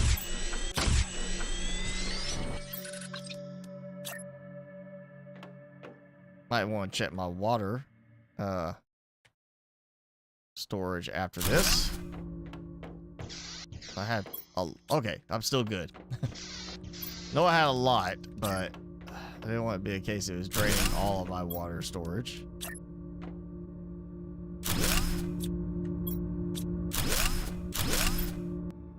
Okay, I got enough room. There we go. That's why you and Sam watch me, because I talk about Big Bird.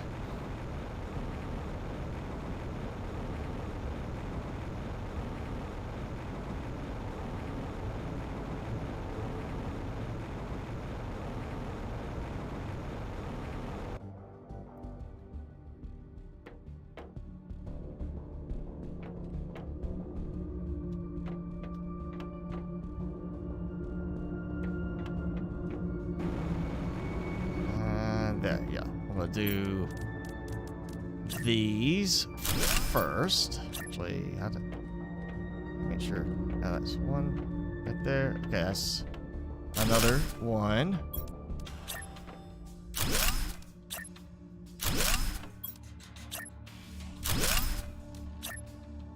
There we go. Okay, so that's 3 more nuclear reactors.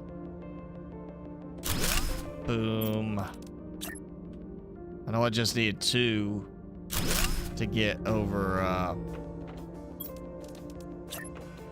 the next mark on my power production that I was going for. But, you know, I had enough for 3.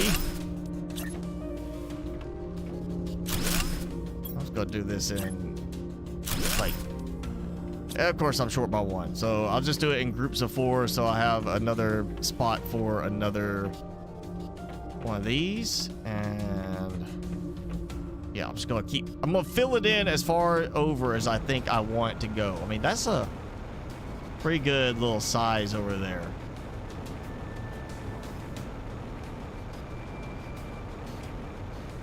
And that's gonna be the lowest level. I'm not gonna build down, I'm gonna build up. And what I'll do is I'll figure out some way to make it look like, I guess there's some sort of support system for it that's not just floating platforms. I mean, I could get away with it, but I don't. I would rather have it look legit if I can.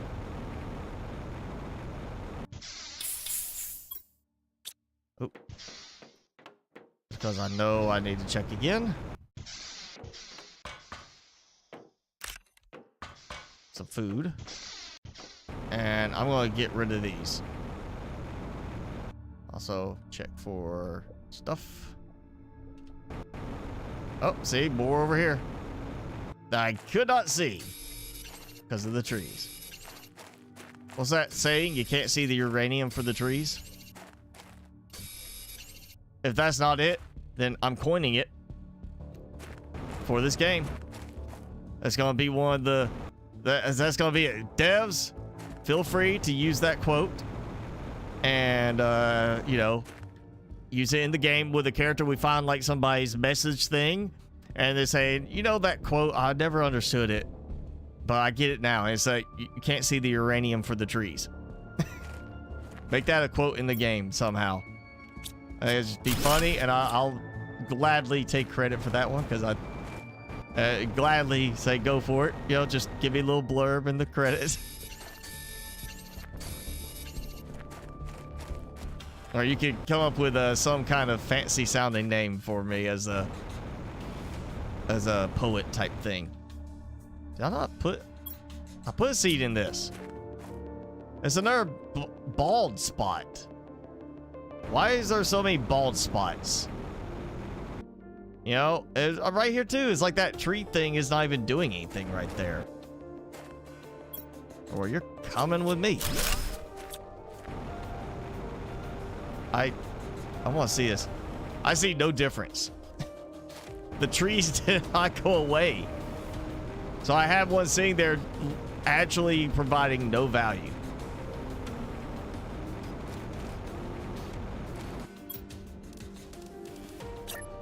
Alright.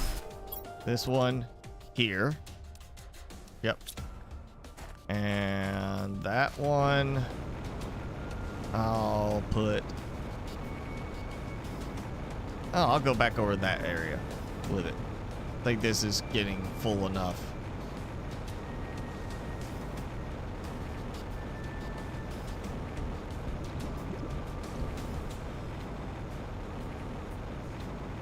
Oh yeah, that's so much easier to see stuff.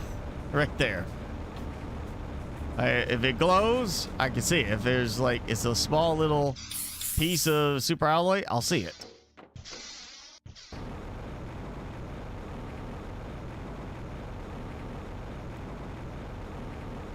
Oh, yeah. Okay, now I get the Detroit thing.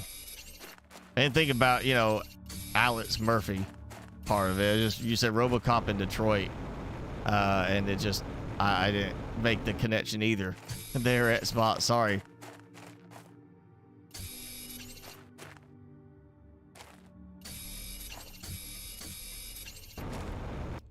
Oh, I saw it. I saw it. Yep.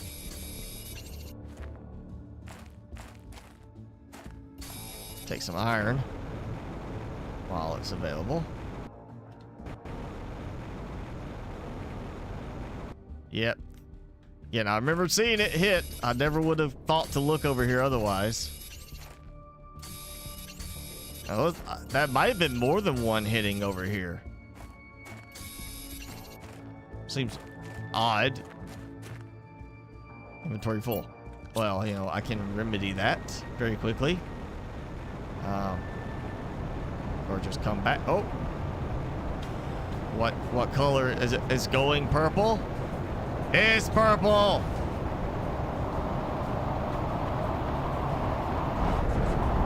Barney is mad at me. He's not a friendly dinosaur. He called down a meteor strike.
Vibrator action.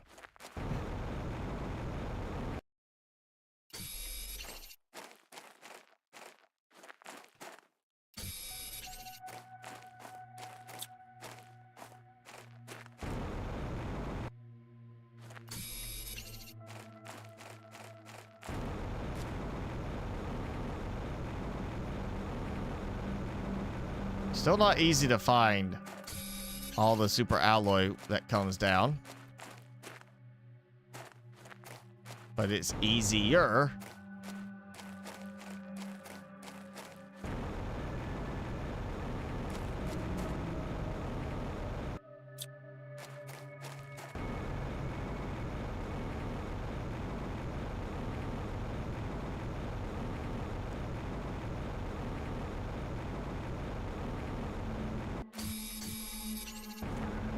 Got it. I think I saw some more uranium over here. Yep.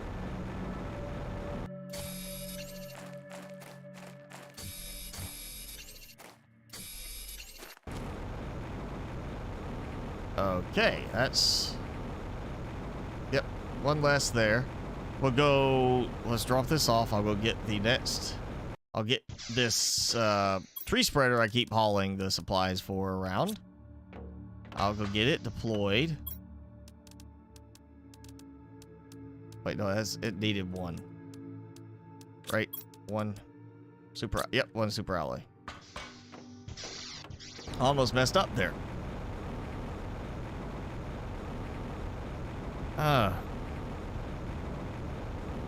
Plant Nomads look? I didn't think about that. I haven't played that in so long. I mean, I guess, yeah, it kind of can. I mean, I'm not building like, you know, it doesn't have it. I guess from the visual, it does kind of have a similar look, but it doesn't have the same shape. As far as I can remember, I feel like the Planet Nomads ones were a little bit more rounded. But yeah, that's interesting. That's one I hadn't played in a while. Probably because they stopped work on it. They kind of just said they were done. Which did not make a lot of people happy because they still never did even implement a lot of the stuff they said they were going to in the game on Kickstarter. And then didn't even finish the other stuff, that they were working on. Just kind of, I think they ran out of money. But I feel like it's got to be more of they underestimated the amount of work that was going to take to actually produce what they said they were going to produce, and they just overextended themselves. They overpromised, underdelivered, which does happen. It's kind of the problem with early access. You get games that never really mature to a proper full release. So, thank you, Alexander. Glad you're enjoying it. You couldn't watch RoboCop 2 when it came out because it was rated R. I mean, honestly, RoboCop 2, I'm going to say I've got to assume it was rated R because of the references to drugs in it. Because that was the thing. It was against like a drug dealer, drug crime lord type guy. But I'm going to say that RoboCop 1, the guy getting, melted by toxic waste and then basically getting not even like blown to bits. He melted when he got hit by a car. It kind of like he just went splash over the hood of the car. I would say that would be way worse in terms of a rating thing than doing anything in RoboCop 2 for rated R. So I've got to assume it was more about the drugs, the drug lord type thing in RoboCop 2 more than that. Well, of course they did have drugs in RoboCop 1. Not a huge focus on, but there was that one scene where they were in the plant, the factory building where drugs were being packaged up. And was it the bad guy? One of the crime guy, Clarence Boddicker. That was the character's name. He was in there, and RoboCop came after him. And yeah, there was drugs in that. So I don't know. I feel like RoboCop 1, if it wasn't rated R, it should have been rated R above RoboCop 2. RoboCop 2 definitely did not have as much, I would say, gruesomeness to it as the first movie. At least not, that would be my opinion, is that RoboCop 1 was worse. And then let's not even talk about RoboCop 3. That's where they were stretching. They were like, we're out of ideas, guys. So what can we come up with? So you end up having they had like a samurai guy he was dealing with, I will say, or maybe that was Johnny Mnemonic. I don't know. Those kind of were running together. I remember RoboCop 3 had a jetpack. He got a little jetpack upgrade so he could go flying around. Because, all metal body is lightweight. He was lightweight.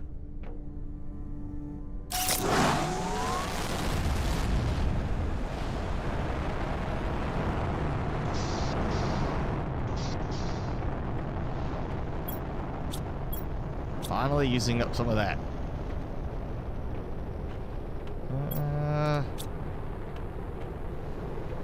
I might just go ahead and let's do these back to back to back. Just knock out several of them back to back, just all together. Since they're going to despawn the rock fragments. I can go out, grab all the uranium. And that's interesting that that's not colorizing, but this is colorizing.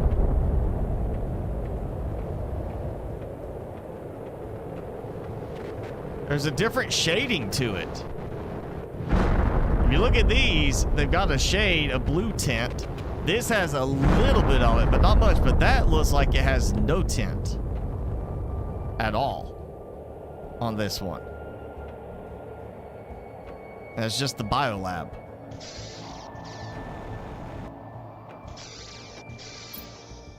I didn't expect that, but okay, there's a little miss on there. They missed something. You know, one window, they made a mistake. They didn't get it tinted right. Lovely. Okay, launching number 3. I'm just gonna watch these despawn. Hola, restaurant. ¿Cómo estás?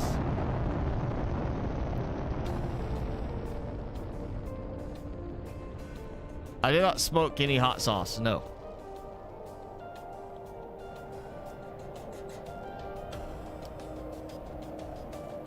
Yeah, RoboCop 3 was not really good, and then the reboot. Granted, I do like that they tried to update it in terms of the design and everything. You know, all that. It did make it look sleeker, which is what you would expect. In most cases, they want a more agile type of setup, and we couldn't really do that in the 80s. You know, they didn't really have, like, you know, the idea like, oh yeah, we're gonna be able to do this super sleek stuff. So I feel like the reboot wasn't that far off on the technical side, but you know, it definitely could have been done better. What's his name that did RoboCop in the reboot? He's also the, you know, Suicide Squad. He led them. Played Rick Flag. I can't remember his name. Matt Kinnon, something like that. You know, nothing against him, but it could have been better. I mean, he definitely tried. He did good with the Suicide Squad. Also, he did one. There's a what was it? Altered Carbon. That show series he did. Altered Carbon. He did great in that, I thought. It's just, yeah, the rebooted RoboCop was not good. I didn't think it is that good. You know, granted, there's been quite a few movies with some big name actors that have turned out not good. Was it? There's one. Well, there's multiple ones with this name because it's not exactly like a difficult to come up with name. Look up the movie Breach. B-R-E-A-C-H. There's one that was based on a true story about you know, I think it was NSA guy that was leaking stuff, and it had it was one of the guys from the Bourne Identity, the you know, bad guy from the Bourne Identity. That actor was in it, and Ryan Felipe was the, you know, guy that bust him. But there's another one. It was a more recent one, and it's got Bruce Willis in it. And what's her name? G.I. Joe. I can't remember the character name in G.I. Joe, but the redhead in G.I. Joe. That actress is in it. And there's some others I can't remember now because it's been a little while since I watched it. That was not a good movie. It's basically like there's an alien thing going on their spaceship, and they've got to try to lock it down. It's not a good movie. I mean, it did not get rated very well at all. And, you know, it's got some recognizable actors. I mean, you gotta know who Bruce Willis is. Come on, Die Hard, among other things. But, you know, you gotta know who Bruce Willis is. And he was in it. So just because you got good actors doesn't mean a movie's gonna work out. And, you know, getting the same actor again, like RoboCop, doesn't mean it's gonna work out.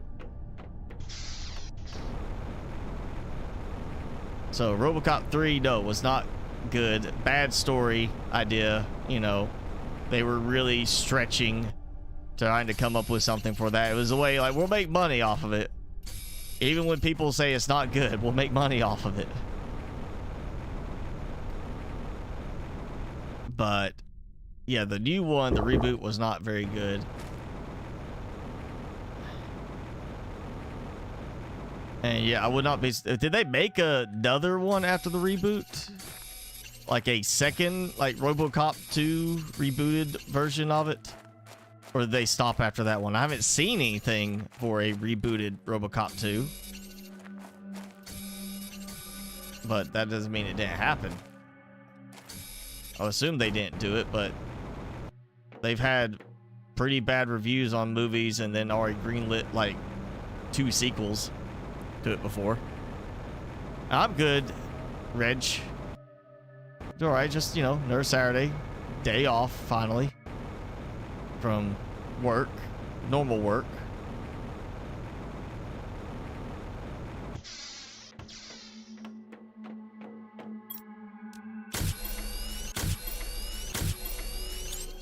Boom. Still have enough. All right, so that is going to be 9. That's enough for 3 more. Actually, let me see how I'm doing on this. So got that. Got that. More than enough there. Yep, go ahead and do that. I haven't been to the super alloy extractor. I haven't been to the aluminum extractor because I don't need any more for that because I've got too much aluminum. I've only been to my uranium extractors and the iridium extractor, and I did one trip to the sulfur extractor because I did need more sulfur for the explosive powder. I still have plenty of sulfur now. More than enough. So, not done. I'm going to let this go for this round of meteors. And we'll go back to my extractors. The Superman movies were not... What was it? Well, okay, original Superman and Superman 2 were good, you know. But Superman 1 was the better one. Then Superman 2 was a little lesser. Superman 3, not good. Superman 4, not good. But I still have like I will say that's the one with Nuclear Man. I still have like a soft spot for that one just because the whole idea of we finally got like a created alter copy, you know, a negative copy of Superman versus, you know, the whole Zod and everything. Didn't like those. Then you had the Superman Returns one, with the new reactor, you know, what's his name? Not Cavill that does Witcher and everything. It was a different one. I can't remember his name. He did it. I say it's Brandon something is his name, but he did that. And it was with Kevin Spacey as Luthor. And it basically is like, I can't remember the actress that played the reporter, but they had a kid, or she had a kid, and the secret was it was Superman's baby, you know, Superman's child. And the son, you know, while being kidnapped by Lex Luthor, throws a piano across the room, killing one of the henchmen, kind of thing. That was not a great one, you know. That was not awful, but it was definitely not great. It wasn't cheesy, like Superman 3 and Superman 4 were. And then the newer ones, the reboot, you know, with Zod, that kind of thing, I kind of liked it better just because it did have more of that realism aspect instead of here's this prism, this crystal that has these people imprisoned. It's like, no, they actually got sent out there in a little prison ship type thing. It was more I liked it better because it did make more sense. And I'm glad they did not do that whole same thing again of like strip his power away sort of thing, you know. Glad they kind of kept it a little different.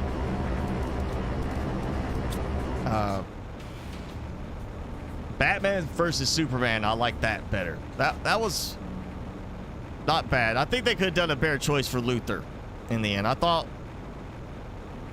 what's his name? Jesse something, can't remember. I thought he would do a better job.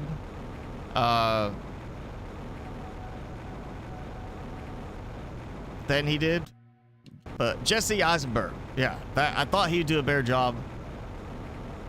Because he does have that kind of neurotic, you know, persona in a lot of his roles. I thought it would be better. It wasn't as good with him as Luthor as I thought it would be. It wasn't terrible, but it just didn't have that same vibe that I was expecting for Lex Luthor, you know. Definitely still, like, previous Batman's better. You know. You know, nothing against Affleck. I still like previous Batman's better. And I have not seen the Batman yet. I'm not sure I care to see the Batman because, you know, Patterson, I just did not see him as being a good fit for Batman. Spacey stole the show. Kate Bosworth, yeah. Or Bosworth, yeah, where is? Yeah. Spacey did all right as, like, Luthor. He had that kind of, like, that... He got that kind of crazy, but not, like, loopy, crazy kind of persona down for it, you know? Spacey's always done a pretty good job with his roles. I mean... he's had quite a variety of roles. I think, though, they could have done better with... somebody like Gary Oldman, maybe? You know, he's done a huge range of roles. And definitely one of my favorite actors out there still acting. I mean, there are roles I didn't even know he did the voicing for because, you know, it was like the character, it was animated or the character was so made up. I didn't realize that him, like, okay, not as good as Silence of the Lambs, but the one Hannibal, the sequel to that, Mason Verger, that was Gary Oldman, and tons of makeup, you know, and prosthetics to make him look that way, and did a fantastic job given that persona. You know from what was it he's done? I remember him from The Professional, or Leon the Professional. Much younger. He was the the detective that was like really dirty. And that was the one with Natalie Portman when she was like 12 or something. That was a good role with him. And then he did Beethoven in Immortal Beloved. He's in the... I can't remember which one. I want to say Dawn of the Planet of the Apes, the rebooted one for that. He was in that. He did... I mean, he's done a lot. And he would have been a better option, I think, than even Kevin Spacey for that role. Oh, of course, Commissioner Gordon in the Nolan Batman trilogy. You know, he was Gordon in that. So that would have been interesting. You know, play Commissioner Gordon, goes on to play Lex Luthor.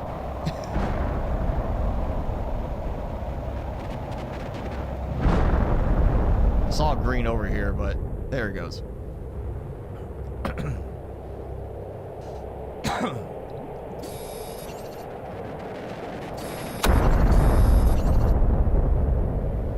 Close, but not too close. Yeah, what's his name played in Professional? He was Leon. I can't remember his name. He's a French actor. He's been in quite a few movies, too. He's really good. I just can't remember his name. I remember him from, Well, he was in Da Vinci Code. He was the detective in the Da Vinci Code. But he was also one of my favorite ones. Is if you haven't seen it, it's like an obscure one. It's not as known because it wasn't like a big blockbuster, but it had De Niro in it. What's her name? Natasha McElhone. Look up Ronin. And it's not the same as the 47 Ronin, the one with Keanu Reeves. That's another one that was not good, but it's bad story, you know, not the actor that, you know, actors that were in it. Had some good actors in it, but just bad story, and badly executed. But Ronin is from like the 90s. Can't remember who all else was in it. Oh, what's his name? I don't. Is one of the guys in it. He was the bad guy in GoldenEye. And this was around, like, right after Ronin was made. And then he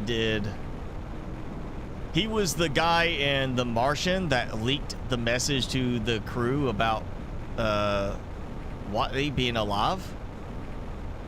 You know, that when everybody else was saying not to do it.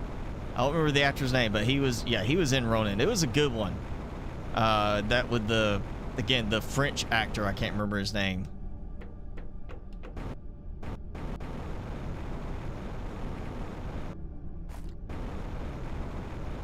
Get the floating chunk of uranium. I know there's some over in the water over there too.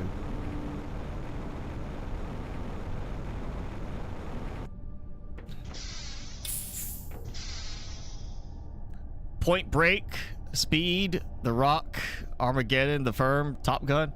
I mean, yeah, okay.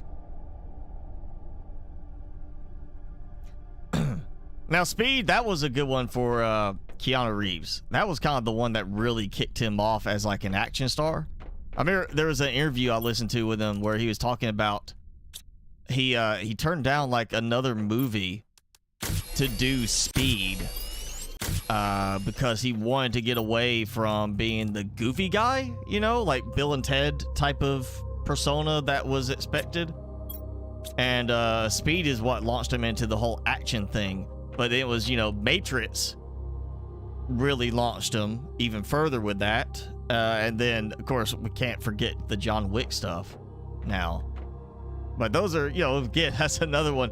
There, you know, they did Speed 2. Of course, he did the Matrix movies. And I can't remember which one it was. It was one of the sequels. I know he donated, like, everything he made off of that, off of one of the Matrix movies. And there was another one, I think I want to say after the third Matrix, he bought all of the stunt doubles, all of his stuntmen that were involved. He bought them all, like, you know, super nice Harley Davidson. Like, I think it was like $100,000 motorcycles each, one of them. I'll say, but yeah.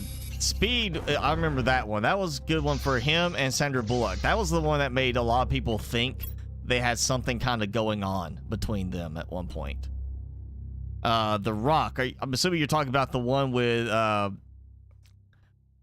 Sean Connery and Nick Cage, right? Where they're breaking into Alcatraz. Armageddon, that was good, partly for the soundtrack. If nothing else. And yeah, Bruce Willis, good acting from him. It was a good choice of actors for that. You know, good casting with that. You know, they made the right choice for the different characters on that. And again, just, I think a big part was, of course, again, the music. You know, Aerosmith, that was one of their big hits of the 90s. When the one they did that was from the movie. And wasn't that the one that really launched Liv Tyler as an actress? She had done some stuff before then. But I think that was the one that really, like, kicked her career off, was Armageddon. Even though she didn't have, like, a super big part. I mean, she did have a part, a significant part, but it wasn't like she wasn't in a huge amount of the scenes. I mean, she wasn't doing the action stuff, you know. I'm trying to remember one of the some of the other ones. Now the Firm, what was it? I can't remember who I was in. That was that's not the one I'm thinking of. I'm thinking of The Devil's Advocate. That was another Keanu Reeves one. The Firm was similar to that, but it wasn't a devil behind it all. I remember both of those were very kind of similar in the kind of the vibe from them. Jean Reno, yes, that's the French actor I was talking about. He's good. I like him in a lot of his stuff. He always seems to be able to do, like, just bring in a good persona. You know, good style. I mean, it's not always like, I mean, he's good for action stuff, but he also has done, like, he can do comedy kind of stuff. He can be funny. You know, he's kind of got like that. He's French, but he throws in like that little French, like, kind of that accent, and kind of gives like a little humor to it through the accent. Like, oh, it's just, you know, a French guy trying to make a, you know, an English-based joke, and it doesn't come across right, but he was good. I like him in his stuff that he does. The Fugitive, yeah, Harrison Ford, that was a good one. Tommy Lee Jones, another, you know, long time good actor. You know, Men in Black, okay, Tommy Lee Jones, we gotta talk about Men in Black. Men in Black 1 was good. Men in Black 2 was okay. Men in Black 3, if you didn't know they made a third one, then I'm sorry, I'm telling you that. Third one was not as good. Well, you know, they could have stopped after number 2. But 3 was like, oh, well, we got to go for the trifecta. And it did not work out as well. Tommy Lee Jones. If you want a good Tommy Lee Jones movie, he's not doing like action scenes or stuff like that. It's not like a ton of actions. There's stuff, you know, in it, but him and, oh, what's his name? Played Thanos. Was also the big brother in The Goonies. That's where I remember from. I know his name, I just can't think of him right now, but played Thanos. He played Cable in Deadpool 2. That guy, he's in it. And some other ones, but No Country for Old Men. That is a good one. Woody Harrelson is in it. Should check that one out. If you want a good one for Tommy Lee Jones and others, No Country for Old Men. Actually, I might watch that later now, talking about it, because I really like that movie. It's one of those that the conversation and just the suspense carries the movie. It's not all about having just tons of action sequences and explosions. It's the suspense, the vibe, and the actual story carries the weight.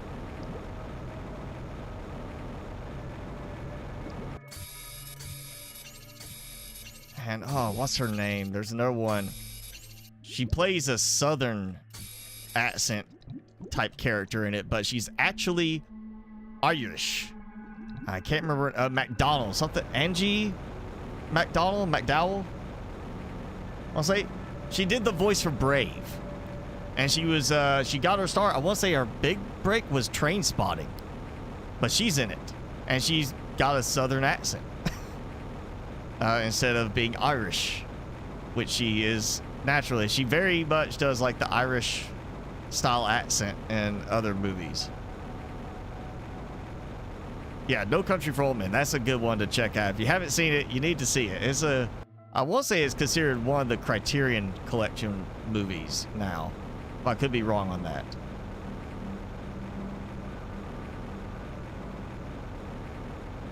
But definitely worth seeing at least once. And I could be wrong on this, but I want to say I think it was Family Guy made fun of it for the bad guy character and his haircut. I want to say that was Family Guy, not South Park, because I want to say I remember it being with a little bit different animation style than South Park. Oh, yeah, Groundhog Day. Not just Andy McDowell, but, I mean, come on, Bill F. Murray? I'm not going to say the middle part there, but Bill Murray. Come on. One of my all-time favorite actors right there. Bill Murray. Yes, a lot of comedy stuff, but watch his serious stuff. He's good. He is a well-rounded actor. And he still pulls off, like, some of that, like, subtle comedy and stuff.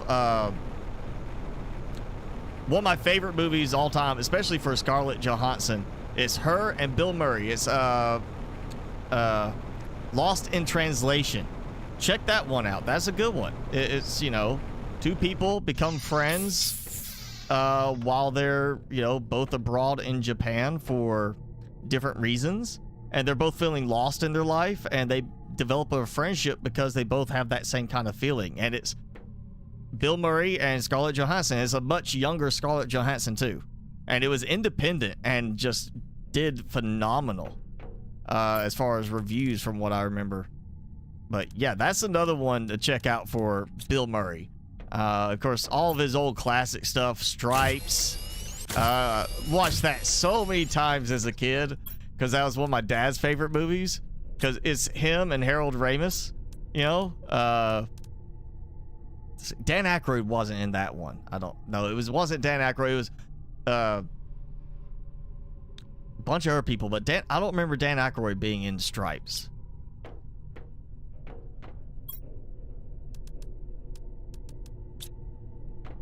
But yeah, Andie MacDowell is a great actress too. I like her in a lot of stuff. She can do that like quirky comedy, but it's just like a really well-rounded actress herself. And yeah, of course, Groundhog Day is just like kind of that, you know, everybody kind of wishes they could like redo certain days, you know, and do it better the next time. So I think that one reason why the movie resonated so much with people. Plus the fact that, you know, it takes him so long to develop into being the right person that he gets out of the loop. And who's not going to love a groundhog that he's trying to teach how to drive a car or drive a truck? I remember that they have a Groundhog Day. He's got the groundhog, Punxsutawney Phil, and he's trying to show him how to drive a truck. And it's actually got the groundhog there drive like on the steering wheel, and that just made me think back to Caddyshack with the gopher groundhog, you know, that part. Caddyshack was one of his early ones for Bill Murray. You know, that was an early one for him. And he did a very goofy kind of guy. I can't remember. I want to say I think I saw something where he was like a backup choice for that movie, and it's like somebody else was like considered before him, but then he like went in, somehow managed to get the part, and ended up just like throwing everybody off. Like I want to say he came up with the persona himself. Like there was something like he was told to do one thing and he ended up just changing it himself, and they liked it so much they kept it.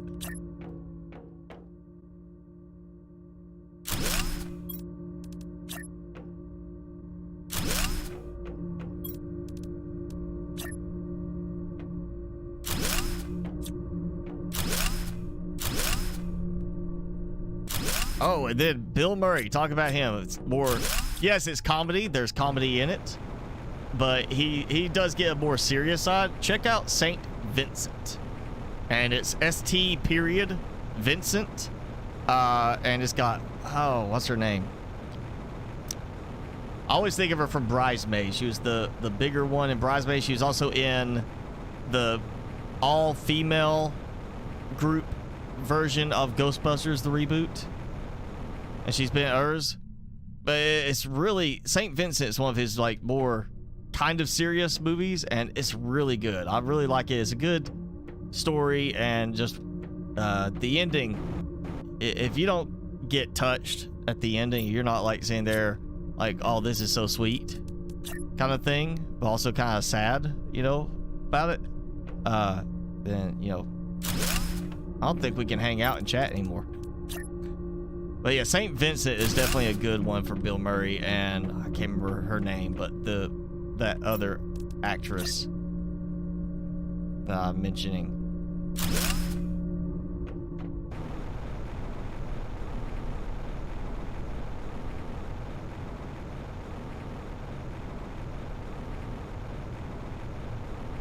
McCarthy, yeah, what's her name? It's not Jenny McCarthy, but something McCarthy. Yeah, that one.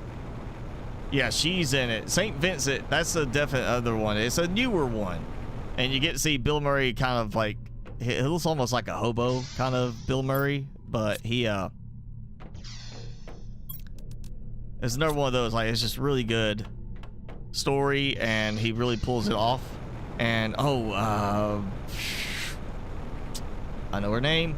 I can't think of her name right now because we got so many of these actors and actresses going through my head. But it's the woman from The Ring. She's in it too. In St. Vincent. What's her name? From The Ring. Yeah, she's in St. Vincent as well.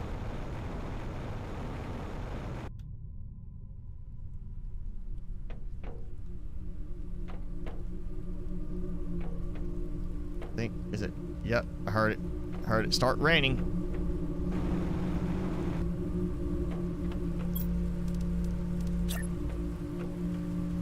I figured that would happen.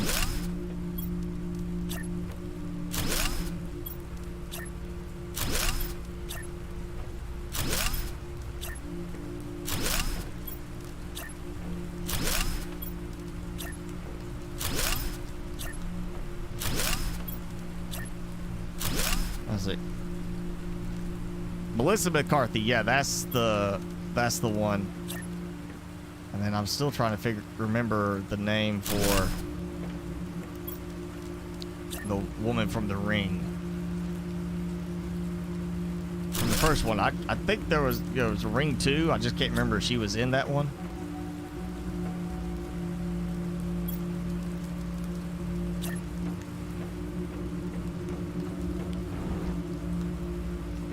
We'll extend my central walkway out. There we go.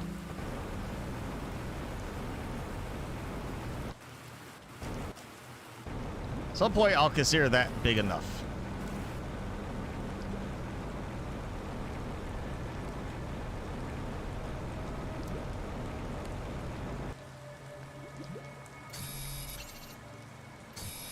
Ghostbusters is the only one you remember Bill Murray in. Well, I mean, yeah, that's Ghostbusters and Ghostbusters 2. You know, he was the original one. And, of course, the new one, Ghostbusters Afterlife. Everybody except Harold Ramis is in it. They had to CG Harold Ramis because he passed away before they could come to an agreement on a new story for it.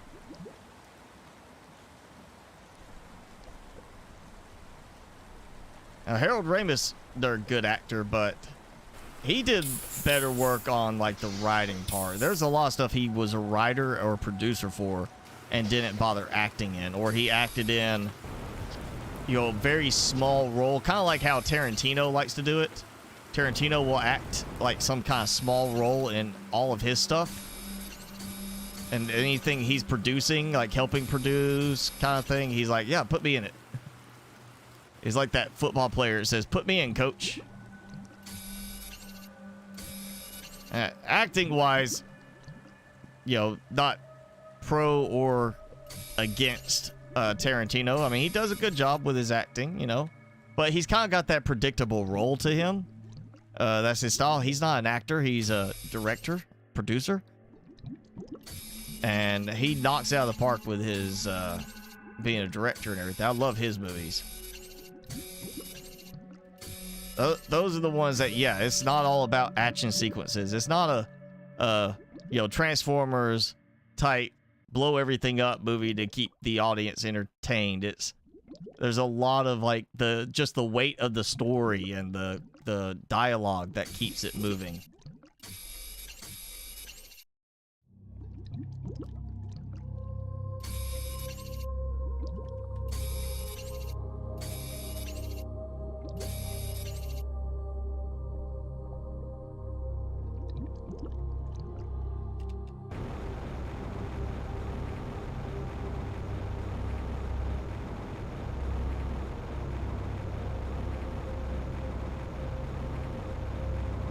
How much power do I have before I keep loading up? 6,703 there, coming up on 20,000 power.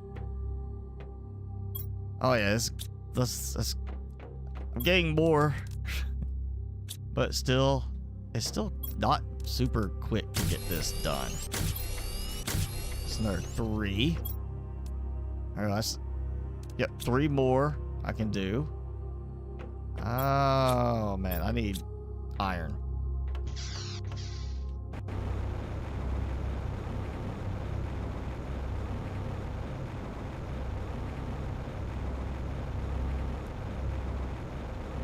Definitely seeing since I mean, it didn't make a huge difference on the FPS, but it does seem like since I moved some of the flower spreaders out of the area, that I am kind of a little bit more stable. It's still not great.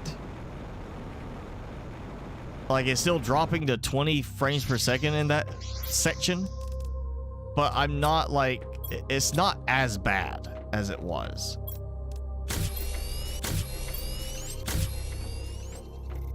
It seems like overall it's getting a little bit smoother on some of this.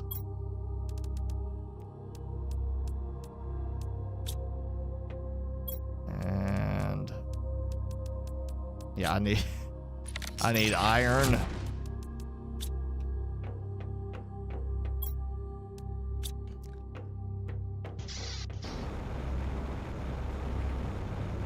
Surprised uranium is not killing the environment.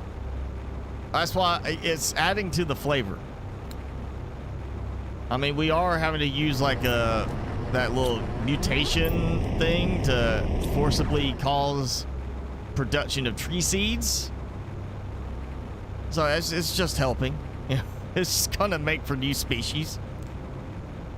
That's what's actually gonna get all the insects brought around. It's the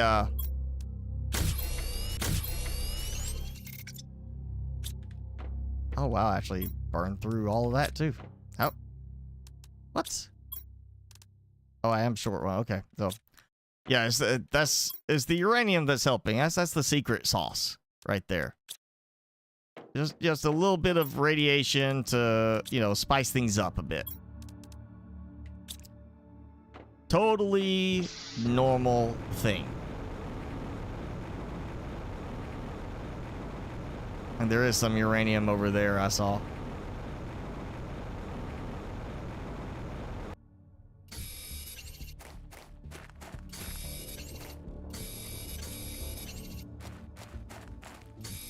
All right. Like that. And let's see. Oh yeah, we're getting that point. It's gonna be time to do another rocket. Or 3. Well, the problem now is not so much the uranium. I can keep stockpiling the iridium and the uranium as it is right now and be okay. Problem's going to be the iron that I need, because that's where I'm running a little short, because I need to build more of a structure over there. All right, sort that. And just think about it, I haven't been actually gathering any of my water, you know, recently to replenish my supplies. I'm sure I've been burning through some of this over here. Yep. A little bit of that got used up. Yeah. All of that got used up. Ooh, actually, that. Oh, sulfur. Let's go get sulfur.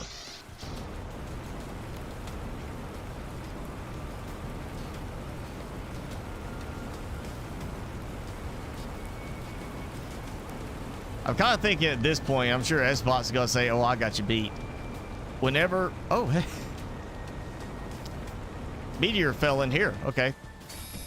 It's different.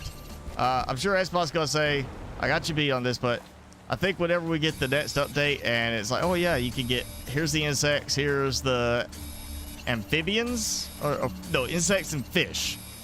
I'm going to at least have all the way on the insects. And I might be, like, whatever they adjust for the level. So I'm thinking they're going to scale it back a bit. I might be done with fish or close to being done with fish. It'll be just like, boom, done.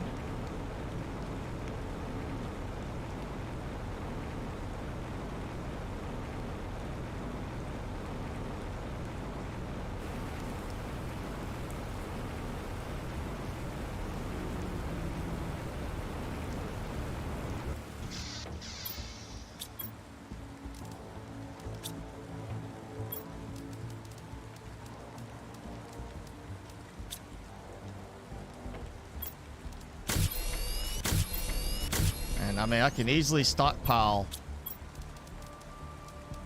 these.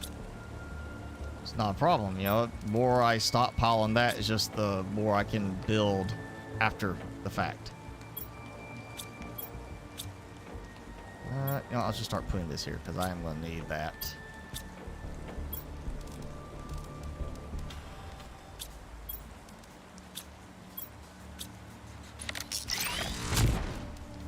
Obviously, I don't need all this. I definitely lost all utility for titanium now.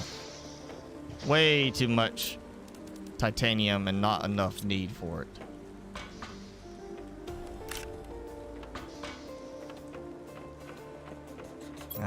One, two, three, 4, 5, and now I'm out of iridium.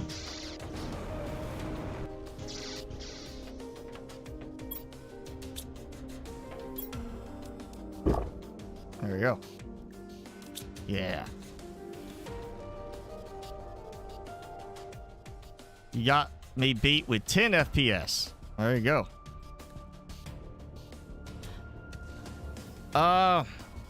I've tried Pop, Fedora, Manjaro. I haven't tried Garuda. And from what I saw, the new Ubuntu is supposed to be a lot better than the last couple of iterations. But, you know, for gaming, I would say from what I've seen and the recommendations from some of the tech people I follow, Pop OS is probably going to be the better option. Of course, you could always just go and, you know, get a download and try to install Steam OS, because that's going to have certain things included that will be geared towards gaming. Otherwise, you might be doing a little bit extra work on your setup to get it working. Unless you're going with Linux, you know, built games that are, you know, built to work in Linux. But I think, you know, if you're not familiar with Linux, you have done a lot of playing around with it, then Pop OS is probably going to be one of the easier ones to get started with.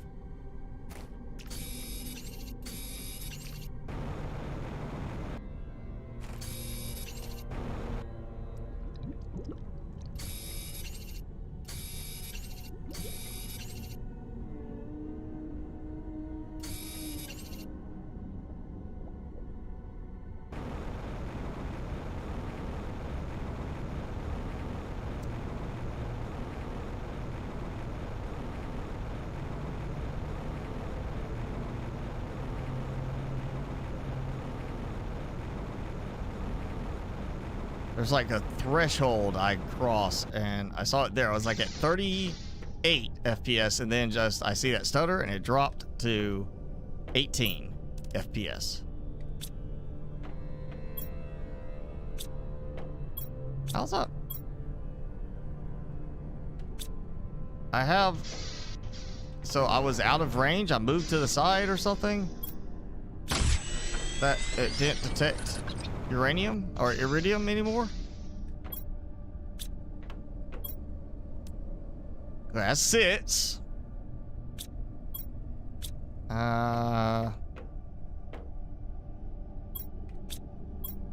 Let's go back to the iridium. cave, or uranium cave. See what I can get. Maybe get some more iron and have stuff like that. I did clear them last time, so maybe I'll get that. Yeah, I'm not sure how easy SteamOS will be to install. I haven't tried that. But I have installed PopOS, and it's straightforward. It's just like Ubuntu. You just has an installer walks you through it. I still prefer Parrot OS, but I do their security build whenever I install it because it gives me a nice desktop. It works well, but it also comes with a lot of the stuff that I actually would need from Kali, but without the extra junk I don't need from Kali. Nothing against Kali. I've got Kali on my Pi 4 because they haven't done a build for, or at least last time I checked, they hadn't done a build for Parrot. But it just doesn't work as smoothly as Parrot does.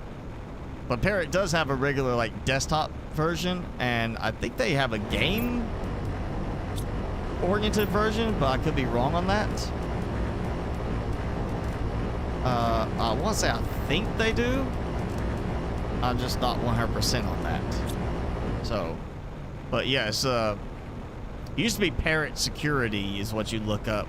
You probably can still Google for that and find it, but they do have like just regular normal desktop mode one if you want to try that out. It is a little bit more of a hefty system than like Pop OS is going to be.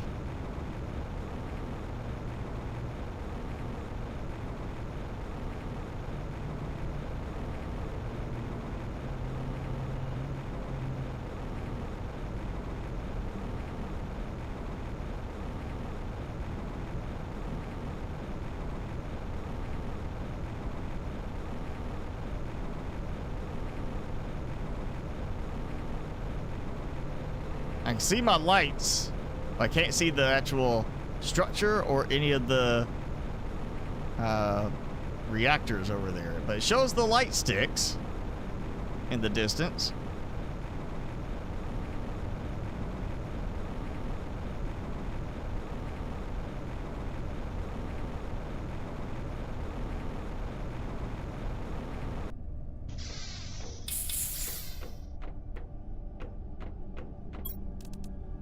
Let me do this. That helps a little bit. Not a lot, but a little bit.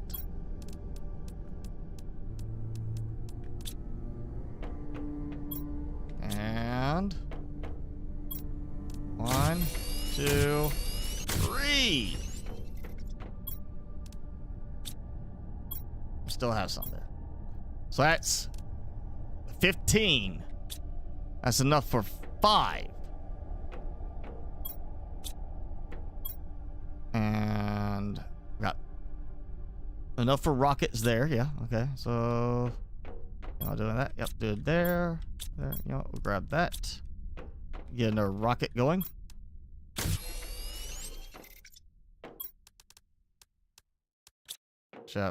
Ooh, I did go with my super alloy one. I haven't been there the whole time so far.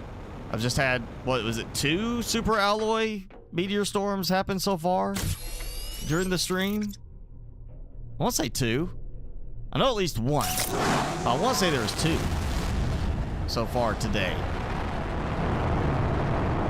Oh no! I messed up my rocket. Oh, where's it going?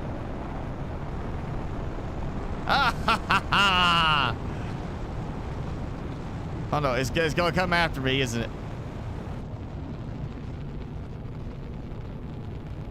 I broke my toy.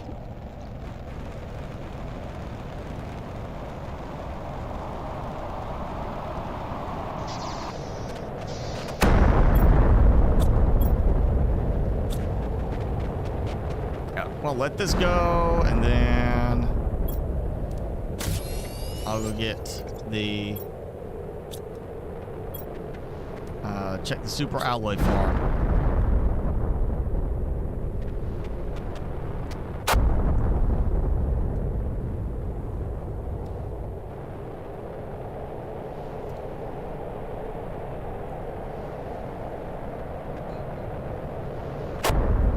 to a base area in the uranium area with a recycling machine, advanced crafter. What's the... I'm not sure of the point of the recycling machine. I mean, I'm in the uranium, you know, like area over there, but I'm not like finding uranium rods to use with the recycler.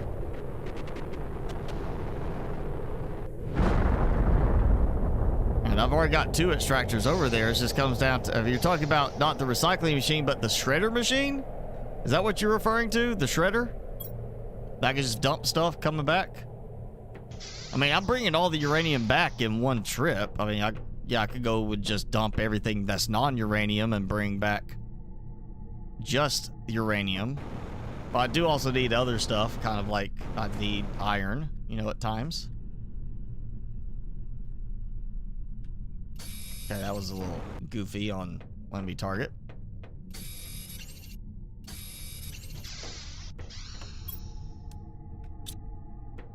Okay, so yeah, shredder makes more sense. Recycling, I was trying to figure out what I'm recycling back.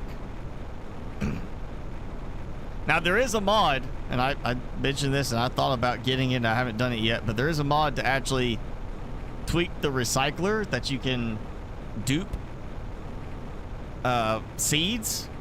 So like I only have 3 mushroom seed packs in the entire game so far, but I could take that mod and put a grown mushroom into the recycler, and it will create a seed pack from it instead of just pushing the mushroom back out.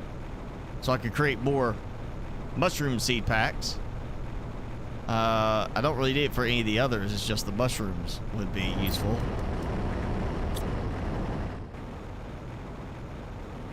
And that right there, combined with the super alloy storms already, that's probably still not even close to using up all the extra super alloy I have. So have a bunch of extractors, shred all the non-uranium stuff, and then convert it all into rods to make it easier to bring back. And yeah, that would work. But at the same time, you know, if I need other stuff, I will have to bring it back to, like the iron. And obviously, I've got plenty of uranium rods right now. Uranium's not really the problem. I'm actually needing more iron.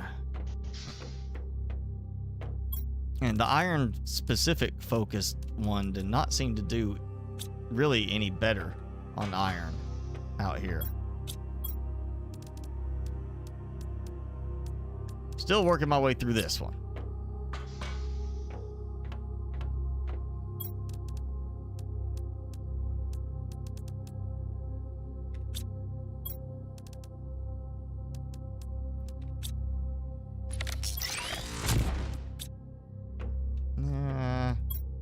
That's good enough. There we go.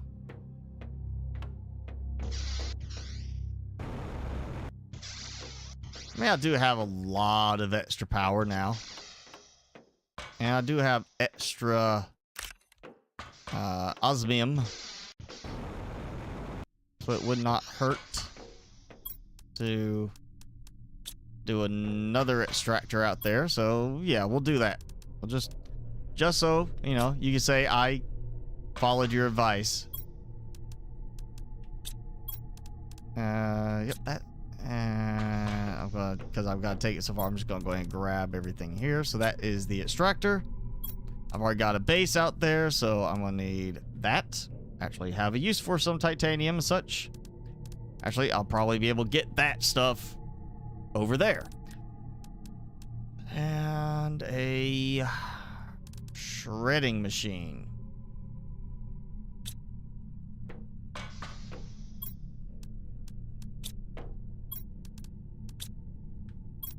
Actually, I know what I can't get there. The aluminum. I probably should just start bringing... If it wasn't for the iron, I could do it now. But I could probably start bringing some of the other stuff back. And just start making more super alloy. Using up some of that aluminum. Alright, so I'm going to need one... Well, I'm going to get some uranium out there. I will assume by now I can get a single piece of uranium. I got the extra osmium. I need the powder, explosive powder.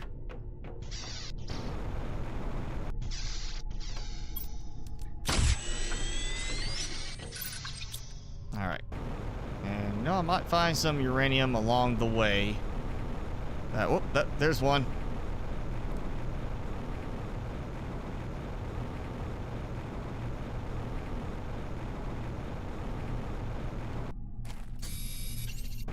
Okay, so that's got that. All right, here we go.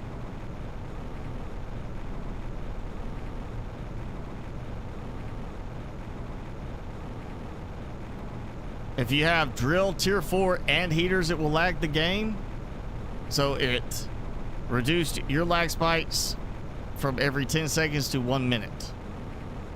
Well, that's weird that it's happening when I'm facing a certain area of my base, and I could be facing away from all my heaters, all of my drills.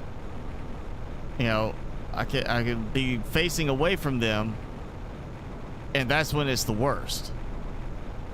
It's not even that I'm close to them. I mean, they're probably loaded, but I'm not looking at them. I'm not right next to them. And that's when it still happens. And I have no more heaters or drills at the base itself.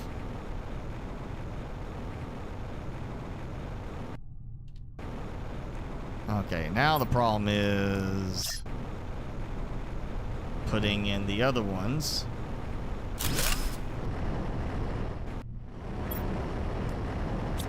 That. That.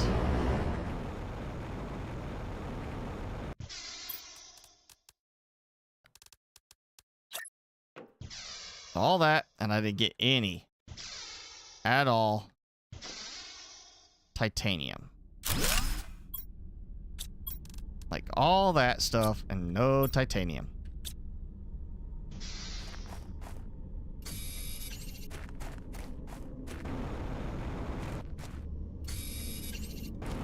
There we go.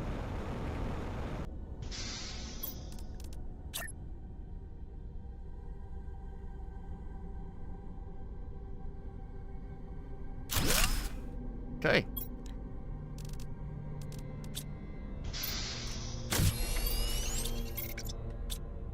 So now I want to keep that, I can dump these.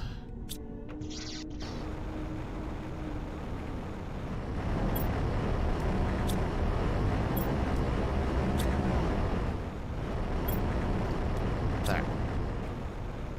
So there you go, S-Bots. I did it. Be happy. I'm short. Of course, now I get some titanium after I've already built what I needed it for.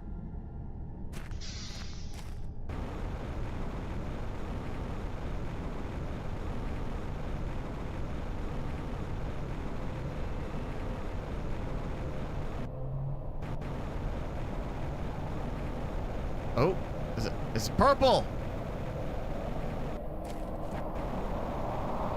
Yeah, it's purple. I can see it on my hand.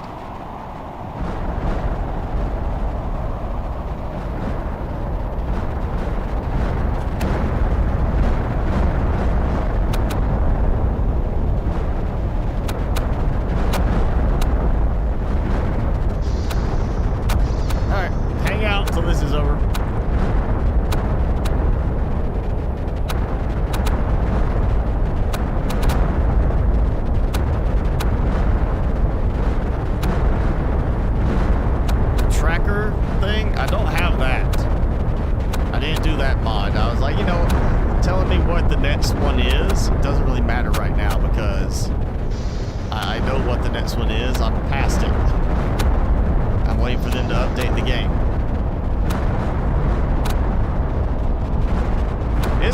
Safer area for meteor storms because there's so much in the way.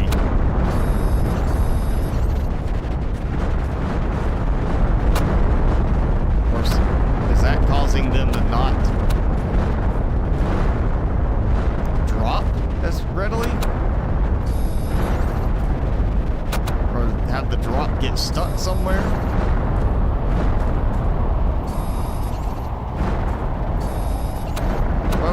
okay. It was lightening up. And now it's acting like it started up again. I think I'm getting 2 back-to-back storms. And they're both super alloy.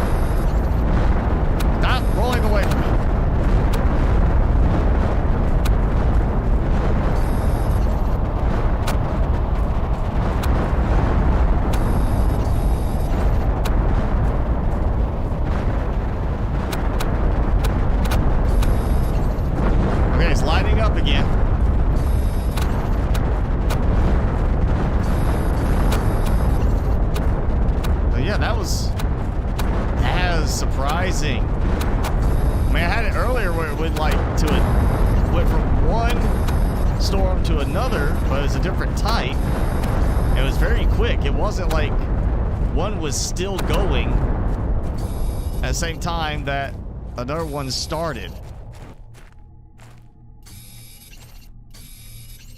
I mean, it got to this point, and before the last ones have fallen on the other ones, I was getting hit with another super alloy storm. That's crazy. And then we did one stream a few weeks ago where I went for over 2 hours and not a single storm happened.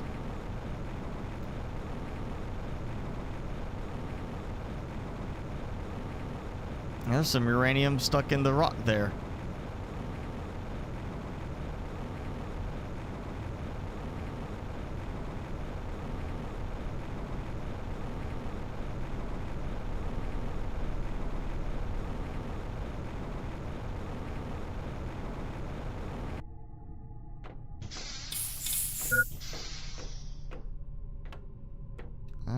Go ahead and do this.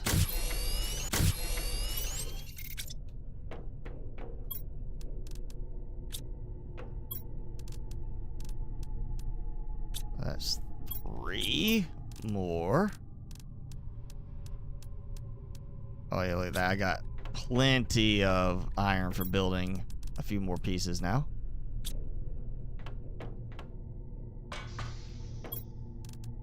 Boom. And there's still more laying out there that I couldn't pick up.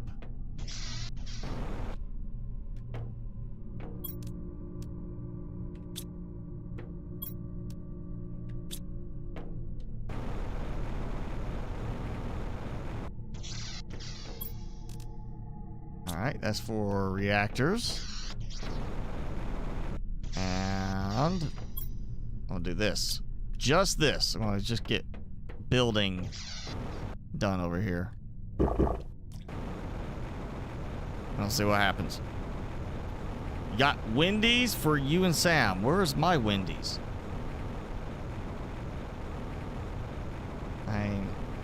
Maybe I want the spicy chicken nuggies, which aren't really that spicy.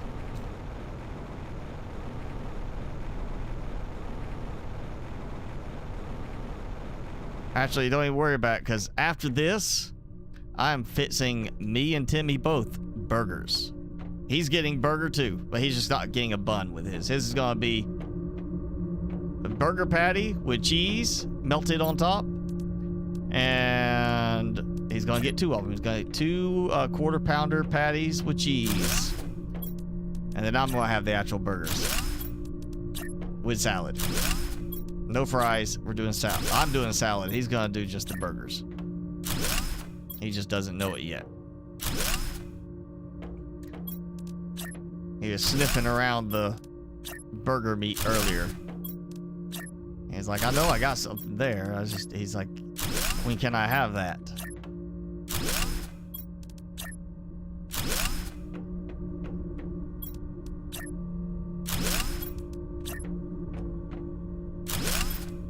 Right, this might be far enough.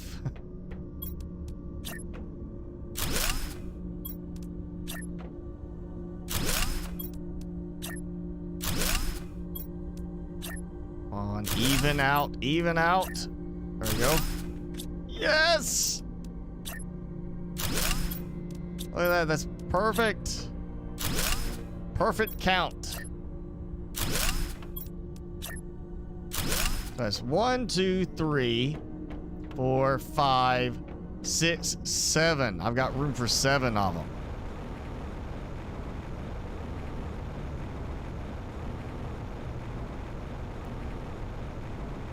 So I'm gonna do 7 more nuclear reactors. And this does look weird coming back and not have flowers and everything everywhere, but you see, I was having like lagginess just looking at this area, and now that's gone by moving the flower spreaders away.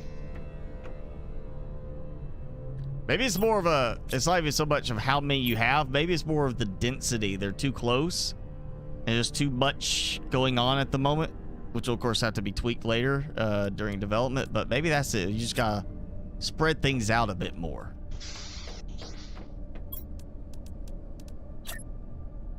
Because I'm still seeing the same kind of FPS in certain places, but overall it seems like it's having less of a stuttery effect to it.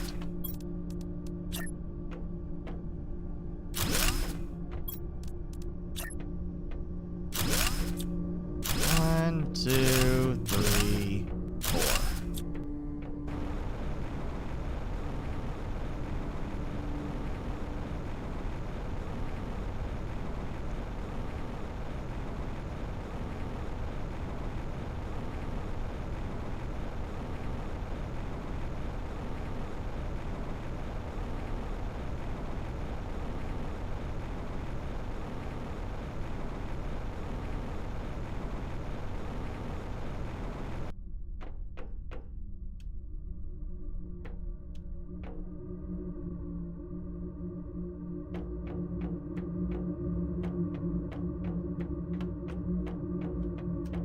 All right. I would still like to see zeolite become a replenishable, at least harvestable one that you can get in larger quantities in certain area, like a tier 3 ore extractor, and like maybe only one specific area. And even with the tier 3, it's like very low yield. But I would still like to see that be an option, just because I would like to not have to have quite so many of these. You know, go with the higher tier ones because it would take up less space for much better effect. And if they can't get it optimized right, they'll need to do something like that in order to allow for higher power production without causing performance issues by having so many nuclear reactors, you know, or make a tier 2 of that fusion reactor thingy. But give us a way to get more zeolite, whether it just randomly pops up in certain places. You just have to go there within a certain time, and then that vine, you know, root structure fades out, or you get a cave where you can get it, and we have to have an extractor for it. So yeah, I did 4, and that would be 5 and 6 right there. So I had room for 7, but I had enough for 6.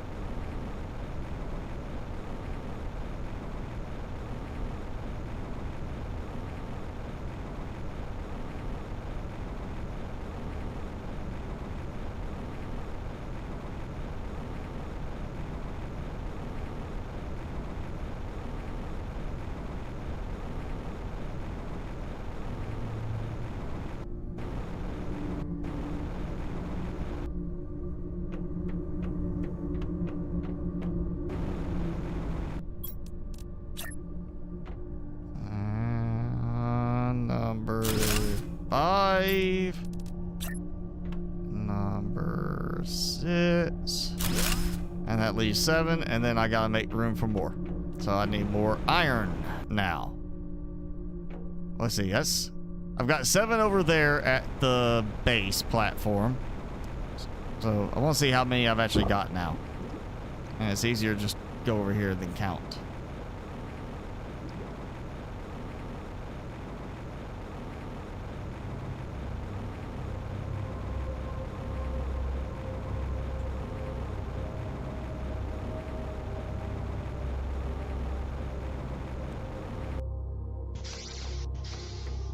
Oh yeah, power. Let's look.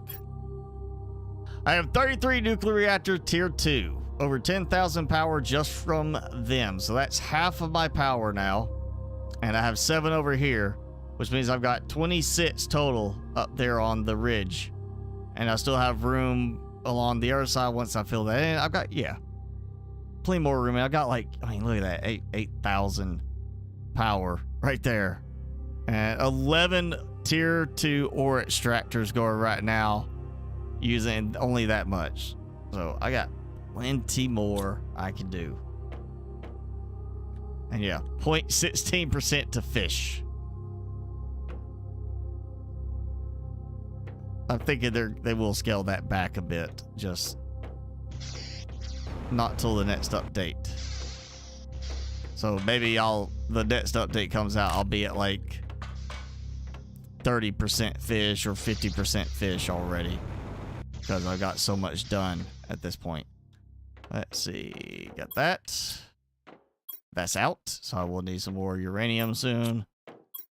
Got so many of those, I can easily launch more rockets. Yeah, it's doing fine. I'm gonna save. I don't think I've saved since I loaded the game earlier. And that was only because I loaded from my backup.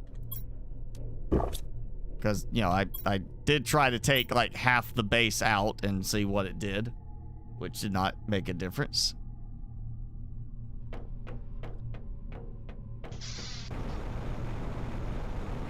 So, oh, okay. Go over here where I can't just accidentally go off the edge too easily. So 33 total nuclear reactors, 26 of them over there. Extra 2 more tier 2 extractors over there. I didn't do any more of these still. I need to finish those up. And I did move, as you see, like all the tree and the grass flower spreaders all got moved out of here. And it's actually running a little bit better. So I was still kind of right on some of that being a problem.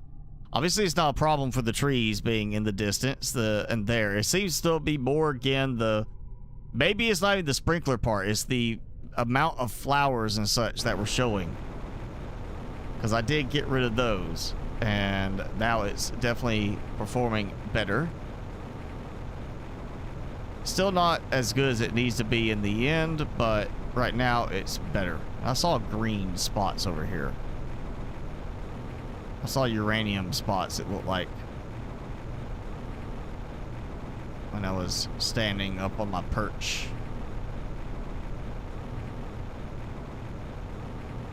And I might be wrong on that. I swear I saw some green spots over somewhere in this area.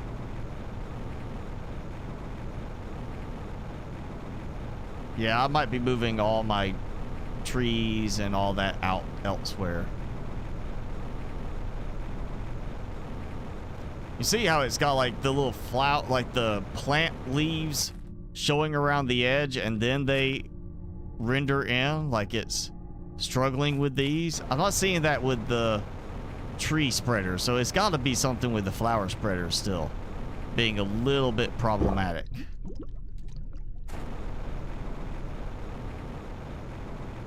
But since I spread them out, I've got the other ones over in that direction. It's definitely doing better. And there we go. I knew I saw it. I saw green. A lot of green.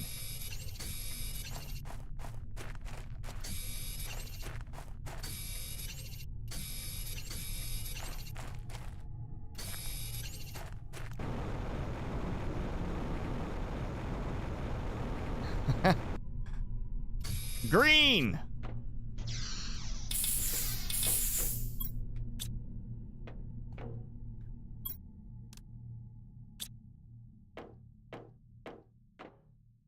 Oh, yeah. Checking Subnautica experimental, and you place like 300 foundations, 200 solar panels, bunch of large rooms, and you still got 40 to 50 FPS. Well, that's good. Because, I mean, I have done large buildings in Subnautica in the past before modding, and I didn't have huge amounts of problems. It was more with the animated stuff, like the plants that sway. I had issues with that.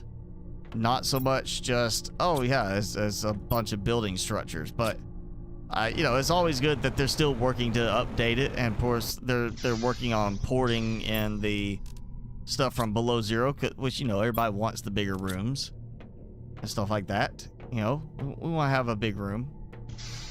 Like this game, obviously, they realized people were saying you need a big room where we don't have to have that bracing in the middle, and we got that.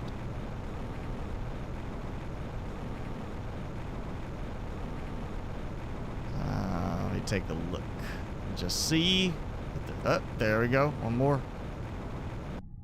Some more that pops up as I got closer.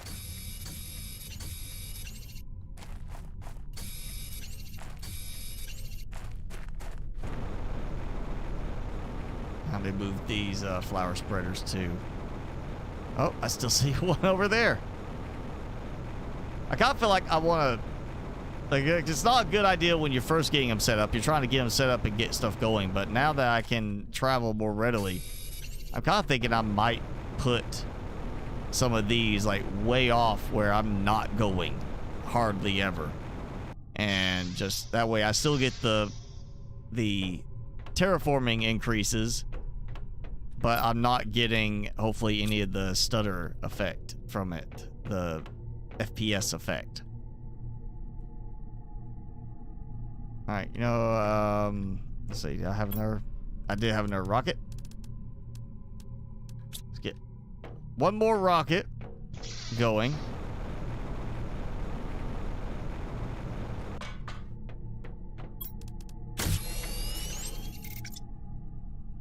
And judo kick the rocket. I'm sticking with it. I'm sticking with it this time. Oh, no, I lost it.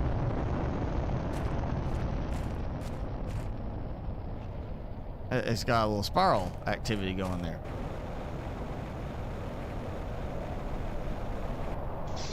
Now, can I catch it? Can I catch it? I missed it.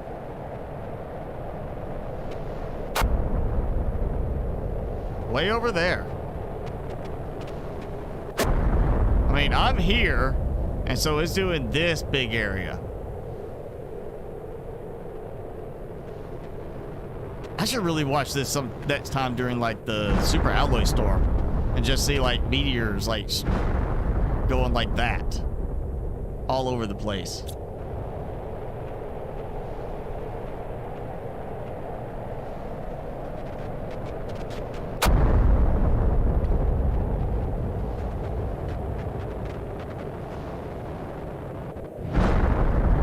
Timmy's tire still. Oh. Timmy wants me to pet him.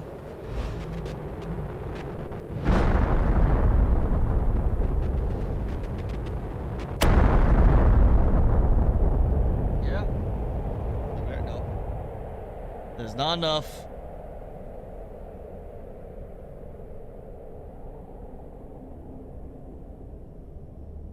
Why don't you look up here? Why don't you look up and say hi to people? Timmy, come on, look up. Say hi to everybody. Alright, here we go. I got it. Oh, Timmy face. Timmy face. Look at that.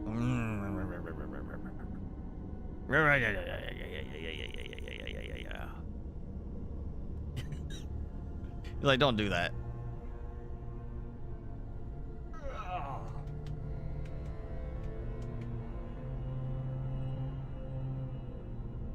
Honestly, I'm just waiting for the rocks to despawn and go collect the most recent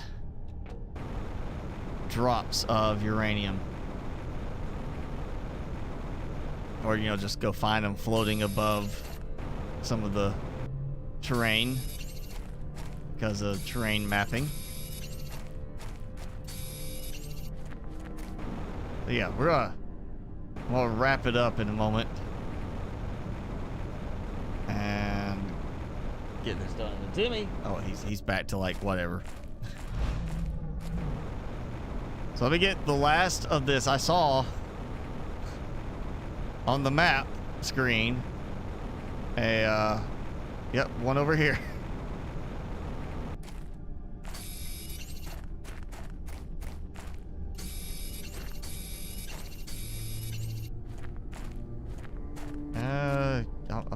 I gotta check this.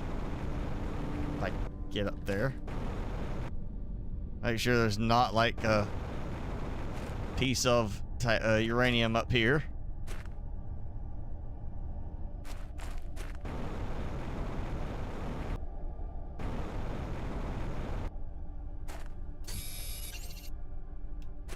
I gotta check the water.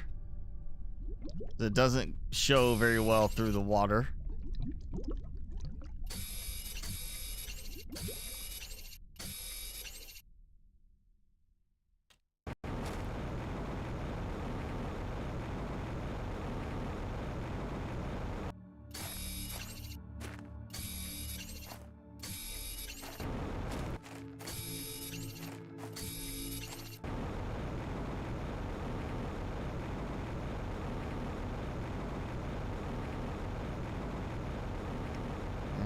This has not despawned yet, but I can get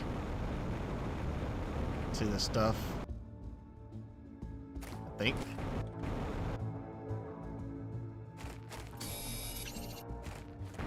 You know, the auto mine mod, I won't have to worry about it. I just turn it on and walk through the area and it takes care of all of it for me. But that's too cheaty to me. Alright, let's just go ahead and get 3 more. Boom. 3. And that. And I have room for 1 more, didn't I? Yeah, I did. I have room for 1 more over there. And I need that. Alright, last thing.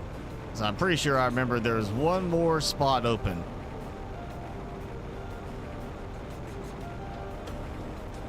You want to know what a high-end spec PC can handle? Try doing something other than gaming. Like the video rendering, you know, like 28K video streams bits together.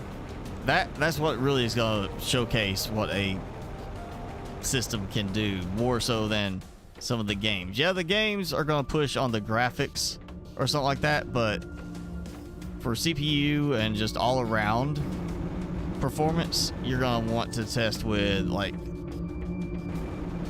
something like, you know, a production type thing, producing some kind of output that requires a lot, like a CAD design with, you know, 30 layers.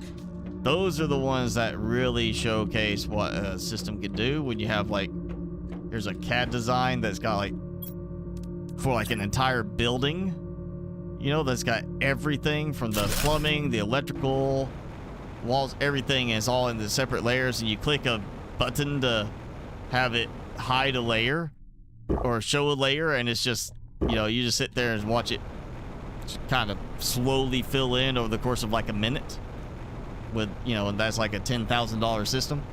That's when you really get to see.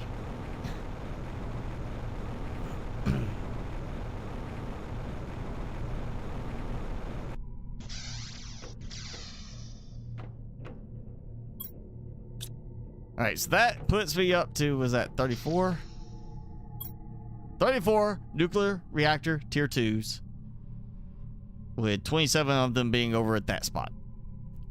I still have 8 solar panel tier 2s just for the looks in one spot. I might do something different with them.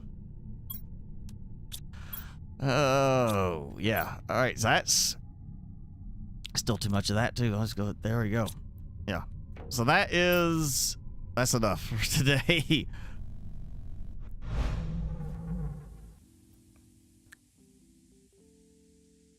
So, yeah, I tried taking out as much as I could to determine where the FPS drop was around the base, and nothing I took out made a difference. And I still see the same FPS drops here and there. The same FPS, results. Like in the same area, I'm getting 20 FPS still, but moving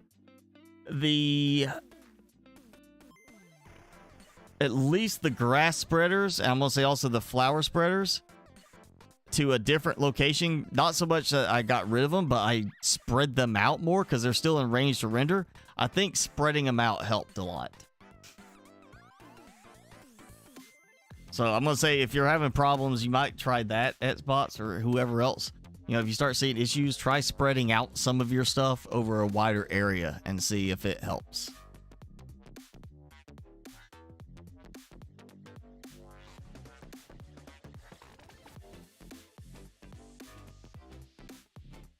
Well, you're welcome, Jenny. Thank you for hanging out. Jimmy? Yes, he flipped back around the airway.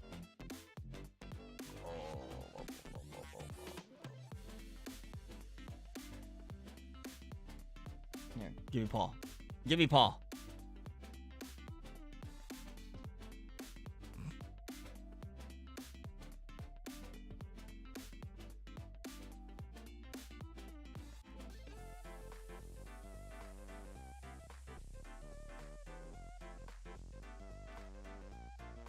The rendering, not the item itself.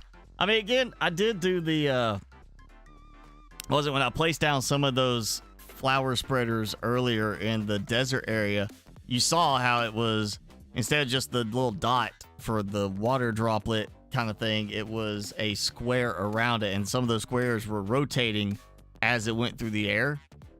That's not a good sign when it's trying to still render that in. I don't know. When you first place it down, so it's still got to be something with that.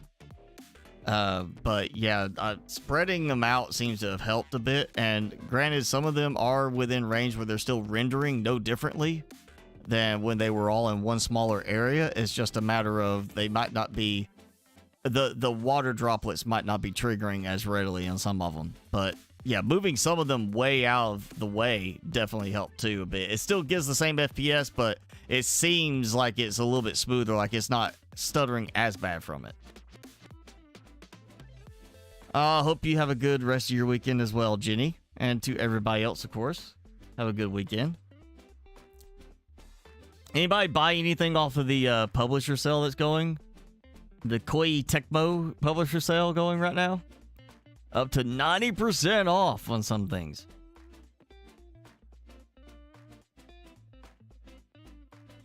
I haven't bought anything yet. I was just wondering if anybody did.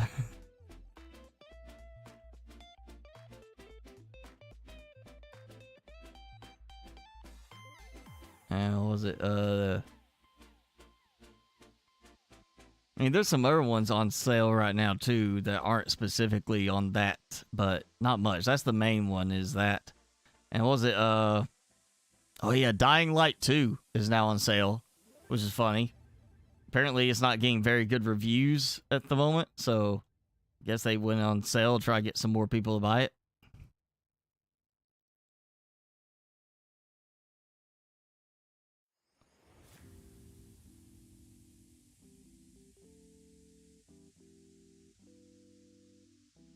See ya at Spots.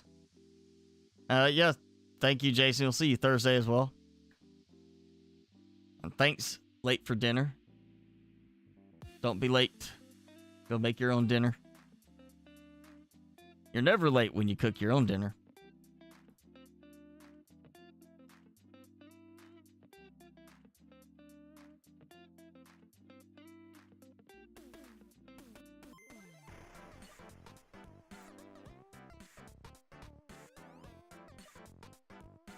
Yeah, most of the stuff on the sale is more of not what I would go for, but it's there.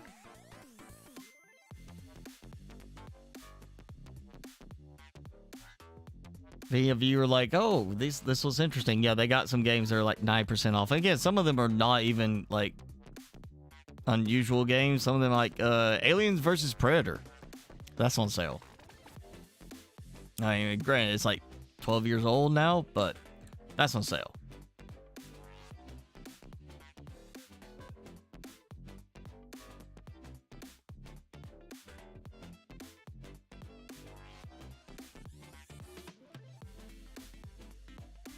But yeah.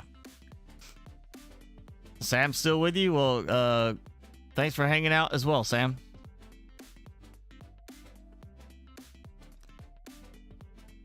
And yes, thank you, Felonius. Have a good weekend as well. Actually, yeah.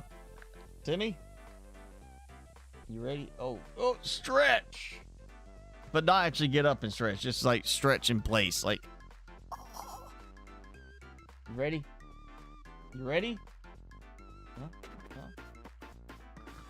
All right. So yeah, we're going to go ahead and call it. Thank you all for hanging out with us today. See, he knows. He knows. He's got that down. I say we're going to go ahead and call it. He's like, oh, we're done. Stretching his butt now. I see you. Yeah. Yeah. He's doing his yoga poses. Downward dog, stretchy butt. So, yeah, we're going to call it. Thanks for hanging out with us. You have a good rest of your day, rest of your weekend. Go enjoy food and time off, whatever you can. And stay safe, stay healthy. And we'll do this again, maybe Saturday, maybe more Thursday. I mean, we're probably a couple months still out from an update to the game. So I don't know. I mean, there's not much more I can do at the moment other than keep building and then blast through the next update. So it may be time to find something else we can do for a little while. Maybe check out the No Man's Sky update. Just not worry about the expedition. But we'll be doing this again, whatever game it is, Thursday, as always. So thanks for hanging out with us today. And go enjoy the rest of your day, and we'll see you Thursday.